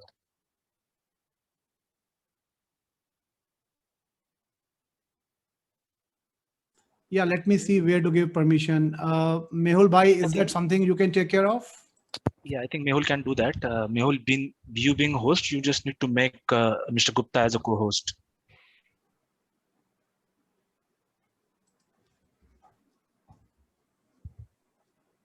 Sorry, Ravi, come again. Yeah, you just need to make Mr. Gupta as a co-host. He wants to turn on his video. Just a second, sure. I'll do this. Mr. Gupta Boda, that's what the display name is. Okay, sure. Yeah, he's in panelist. Yeah, all good now. Yeah, perfect. Thank you. I hope you are able to hear me now. Yes, we can hear. Thank you very much. Yeah, this is Gupta Boda. I work as a head of IT and digital at Brigade Group, which is a Bangalore-based real estate company. Prior to that, was with the GMR Group as Group CISO and stuff like that, and been a long time player in information security. Vikas has been a good friend and mentor, and been an early member of EliteCISO. Okay, the reason I'm here with you in front of you is to seek help for a friend, and a friend in need essentially is Ashwath Venkatesan. Link has been kind of placed by Vikas in the team. He's a brilliant techie. He's a wonderful social worker. He's an early stage startup builder, and his work is on the impact tech essentially, including agri and health. And in this case, he was one of the key member of an organization called COVID Citizens, where they help fight COVID-related help to ensure that several people got help for necessary bed, oxygen, medicines, and so on for the COVID through COVID Citizens. And unfortunately, he has got a victim of a sudden onset of Wilson's disease. That is a very rare genetic disorder that has caused a serious liver cirrhosis. It is in the current stage. It is called level 3 decompensated liver cirrhosis, and we are working very hard to find a donor within his family and his friend circles and outside. While we do that, we also need some kind of funding to fulfill the cost of coverage of his current medical expenses, since he's a sole breadwinner of the family, and several people are dependent on him. So we kind of looking at this as a wonderful opportunity to kind of help somebody in need, as well as a person who has given whole lot of his effort to help others. We thought we could do a little bit to help him. He's been an excellent community builder in terms of technologies and stuff like that. He's been very active in several communities. That's where I come forward. I'm leading the fundraise activity for this wonderful person called Ashwath. Please see whatever you can do. Just open up your little bit of heart and a little wallet and make a friend live longer, a wonderful citizen given back to the community. Thank you, Mr. Gupta. I have posted the link in the chat window. I'm sure we will do as a community whatever we can do. And I will also see from EliteCISOs perspective, we can do something additional. Thanks a lot for coming on board and sharing. Thank you. And also a final word from me. Vikas, you've been conducting such several sessions. I mean, wonderful sessions. This is another fantastic session. I've been a part of many sessions. This is going a long way to build cyber resilience of our country. Thank you again, Vikas. I take this opportunity to formally thank you on the wonderful service you're doing. Thank you, Gupta. I really appreciate your kind words. Let me quickly share my screen if I can do that. And one moment, guys. Great. So I hope you can see my screen. So go to the chat, guys, and type who took the stand and attend challenge and how many hours did you stand. So I personally, I stood for about 2 hours. And what about other guys? Can you put in chat? 1.5, 30 minutes, 1.45. Great, great, great. Very good, very good. So you all see what benefits of standing is. And out of all the people who stood today, took this challenge, I wish one of you is the winner for Kahoot quiz. And in the Kahoot quiz, which we are going to just start in a bit, the giveaway is this nice foot massager. It's pretty nice, very well selected. It's about $100. So I think it's a very good giveaway gift. For Kahoot, what you got to do, I'm sure if you are in the chat, if you are using Zoom, you are a security professional, you must be aware about Kahoot. Just basic thing, we are going to start a Kahoot quiz. What you got to do is open your browser either on your phone or on your laptop and type kahoot.it.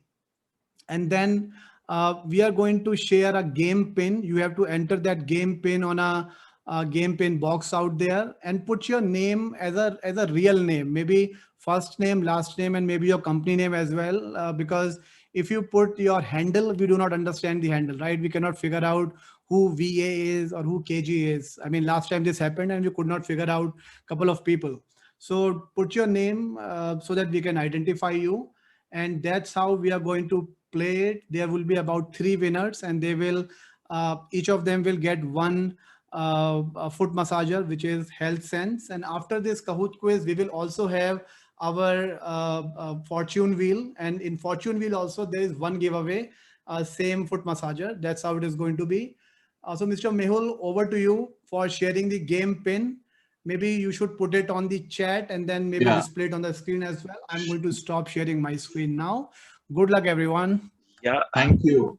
Ravi, please. Yeah, in the interest of time, I was just parallelly running the Kahoot platform. And if you can see my screen now, anyone can confirm? It's a cloud platform. Yeah.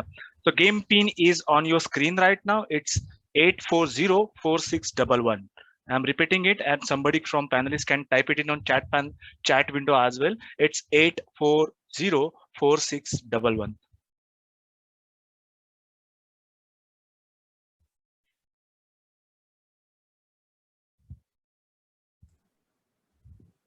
Perfect. A lot of people, 87, 90. I think we have about 199 participants. If we exclude about 8 panelists, we should still have 190 people joining here. 127 folks, that's where it stopped. 29, we will give it just 30 more seconds, guys. Go ahead, get ready.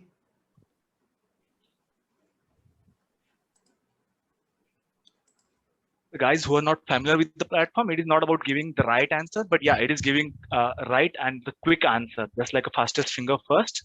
So you will get score, and after each question, we will have a scoreboard or leaderboard who is topping the chart. It is 3+1 mule, right? 4 people will get that cool massager.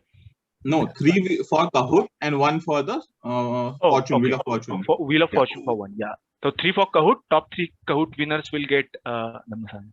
Right. I think many people are standing as well, so I think massager is much needed for them. That's true. They will get motivated to stand daily, actually. Absolutely, absolutely. 142 people. Can we get 8 more and let's hit 150? Yes. 145, 146, 145. Okay, I think we should get started now. All right. So Ravi, yeah, let's go ahead and get started. Yeah, I'm starting the Kahoot quiz now.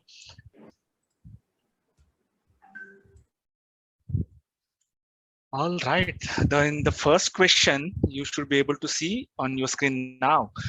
What's the average dwell time of an attacker in your system? I think Ben has covered this. Is it 3 days, 14 days, 3 months, a year? 4 seconds to go. Punch in your answer quickly. And the correct answer is 3 days, and 40 people gave it right. Let's see the scoreboard. So it's Rajaram on top position, followed by Pankaj on second, Deepak on third, and fourth and fifth position we have Pothen and Anand. So try to be on top 3, and this can get changed very quickly. With one wrong answer, this scoreboard can shuffle very quickly. Moving on to the next question, question number 2. What is Evil Corp's new name?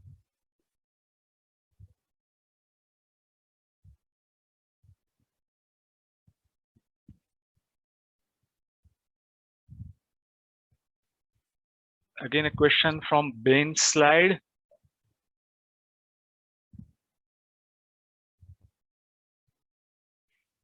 And the correct answer is Phoenix, and the 53 people gave it right. Let's see the scoreboard now.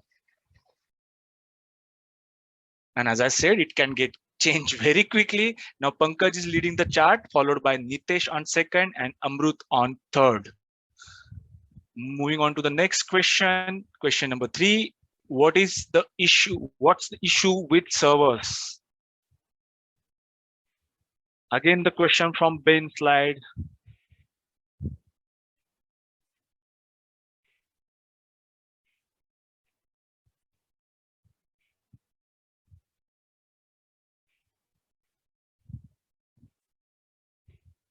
All right, the correct answer is not enough efforts invested into security on the servers, and 45 people gave it right. I expect that scoreboard will get changed again because not maximum people gave it right. As expected, yes, we have new top position occupied by Pradnya, followed by Amrut on second, Anil on third, and Abhishek and Anagat on fourth and fifth position.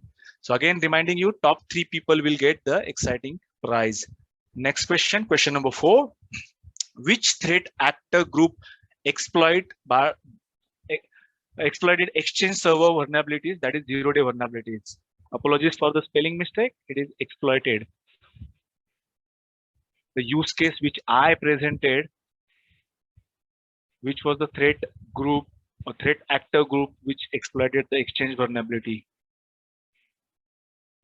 And maximum people gave it right. 81 people gave it right. It was Hapnium group who exploited that vulnerability. Moving on to the scoreboard again. Amrut has replaced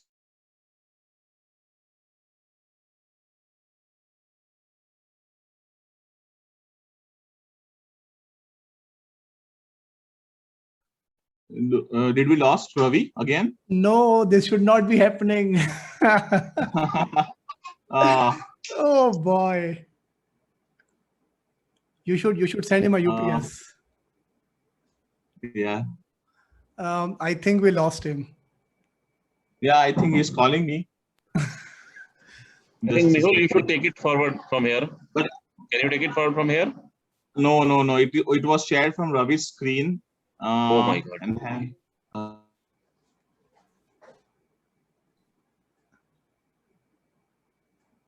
Yeah, Anagat, everyone should get a foot massager now, right?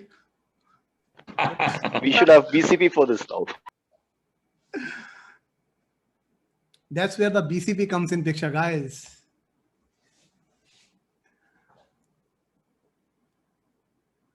So Mehul, do you have, I guess Mehul would be talking to Ravi. just a second. Because what is happening? Ravi had a power failure. So luckily his laptop is on and he's just connecting via hotspot and rejoining back here. Okay, cool. So I think we can get the continuity. Here he comes. Ravi has joined. Ravi joined. Mehul? Yeah. I hope you can hear me. Yes, Ravi, loud and clear. It's heavily raining here in Pune, but that is what causing this power to get fluctuated. Anyways, are you able to see my screen now? People were praying that you have that results not on board, so that this person or not leading could make advantage of the massager. Right, nothing changes. Nothing changes, right? We have got like 4 questions done and 5 more to go. Exactly, nothing changes. Because I just want to make it up here. So instead of 3, we will have 5. The top 3 winners get a cool massager, and the rest 2 will get a smart weighing scale, which measures the BMI index and fat index. So let's make it 5. Wonderful. That's great. Thanks a lot. I think you have bought that in bulk, right, Mehul? Sorry, sir? Yeah. How many millions of smart scales you have bought? No, we are just spreading health and good health. Great. Let's continue, please. All right. So this was the last scoreboard we had after question number 4. Amrut, Abhishek, and Rajan on top 1, 2, and 3 position. Moving along, question number 5. Cross-product integration built for threat detection and response is called as. With XDR, SIM, SOR, and EDR, we had a good conversation on this particular topic.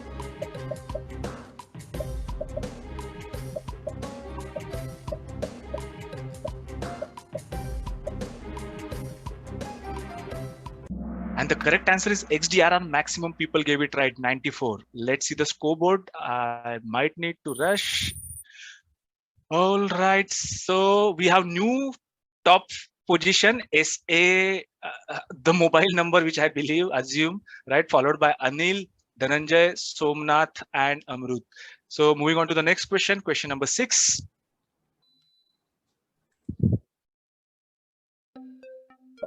Sophos ACE stands for ACE.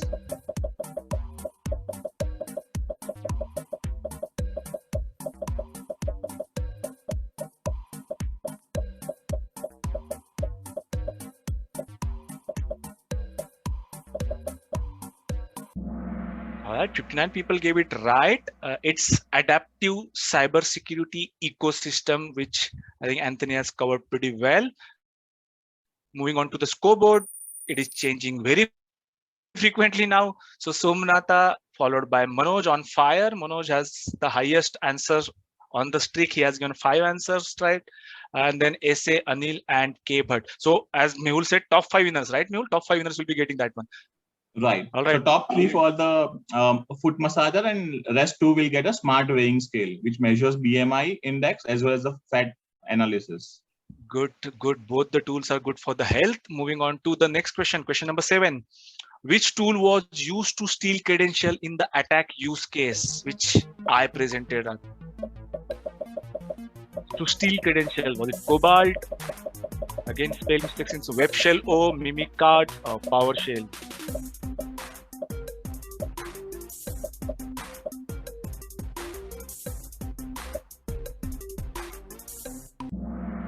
And the correct answer is Mimikatz. Mimikatz was the tool used to steal the credentials, which even Tanvir was trying to show during the demo.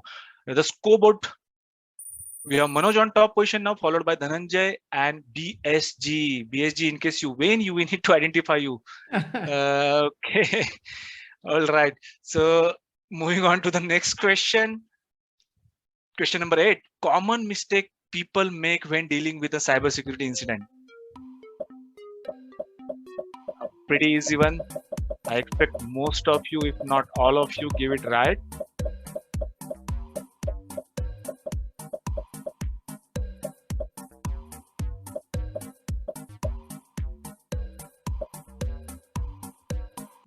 And most of you gave it right, all of the above, right? So people who I thought might not have read other option, and in hurry they have just clicked on first or second option.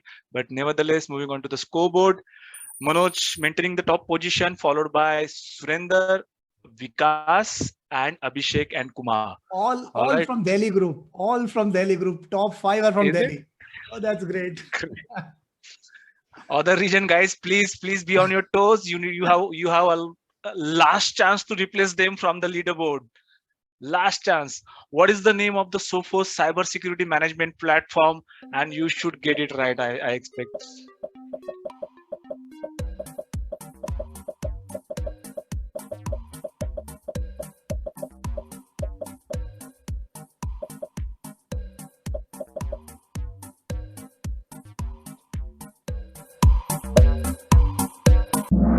The correct answer is Sophos Central. So let's see the final podium, I would say. And here are the podium winners. On position number 3, third position, we have Surendra. Congratulations, Surendra. Very nice. Congratulations. Vikas Yadav, very nice. And top position, we have Manoj. Manoj from Delhi, wonderful. All 3 from Delhi. And on position number 4, we have Sanjay. We can get that details afterward. But then congratulations, Manoj, Vikas, and Surinder for top 3 position. Great. Congrats, everyone. Let me just stop. So now I'm going to share my screen. And hopefully you can see the screen now. So I think we are already 12 minutes late. Let me quickly wrap it up. Guys, if you want participation certificate for the session, go to Elite.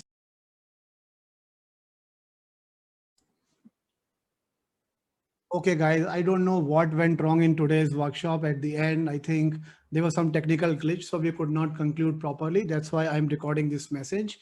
So if you want to download your participation certificate, go to EliteCISOs website, come under events, come to upcoming event, and click any of CP certificate link over here, right? The link remains same every time, just the password that changes. So click on CP certificate. Once you click on that, you will get a form something like this. Fill your email address, your full name, and the password to download certificate is yoga. So once you submit this form, you will get a certificate something like this, right? With your name, you will get that certificate. And once you are on the website to register, what you can do is to download a certificate, what you can do is you can also register for next Saturday's webinar that we are doing with Palo Alto. It's a phenomenal session around secure your journey to cloud. And first 100 people to register, we will put them in a raffle for Apple AirPods, right? So next week, it is not Amazon Alexa, it is not foot massager, it is going to be Apple AirPods for first 100 people to register. So go ahead, guys, and register for this. And I think, yeah, the last thing which was left was a Wheel of Fortune for this session. So I'm going to record it again. So 100 people, as we said last time, will be put in this Wheel of Fortune. So you can see 100 entries over here. I'm going to spin it. I don't know whether the person is there in the session or not, but we will just pick and then give it away. Okay, so I'm going to run it. Let's see who the lucky winner is going to be. And the lucky winner is Randhir Singh from Media Mind Vision Private Limited. Okay, so Randhir is going to be the winner. We will reach out to him and then give it away. Okay, guys, thank you very much. See you guys next week. Sorry for the technical glitch. We couldn't help it out. Thanks for joining. Hope you had a great workshop. Bye for now.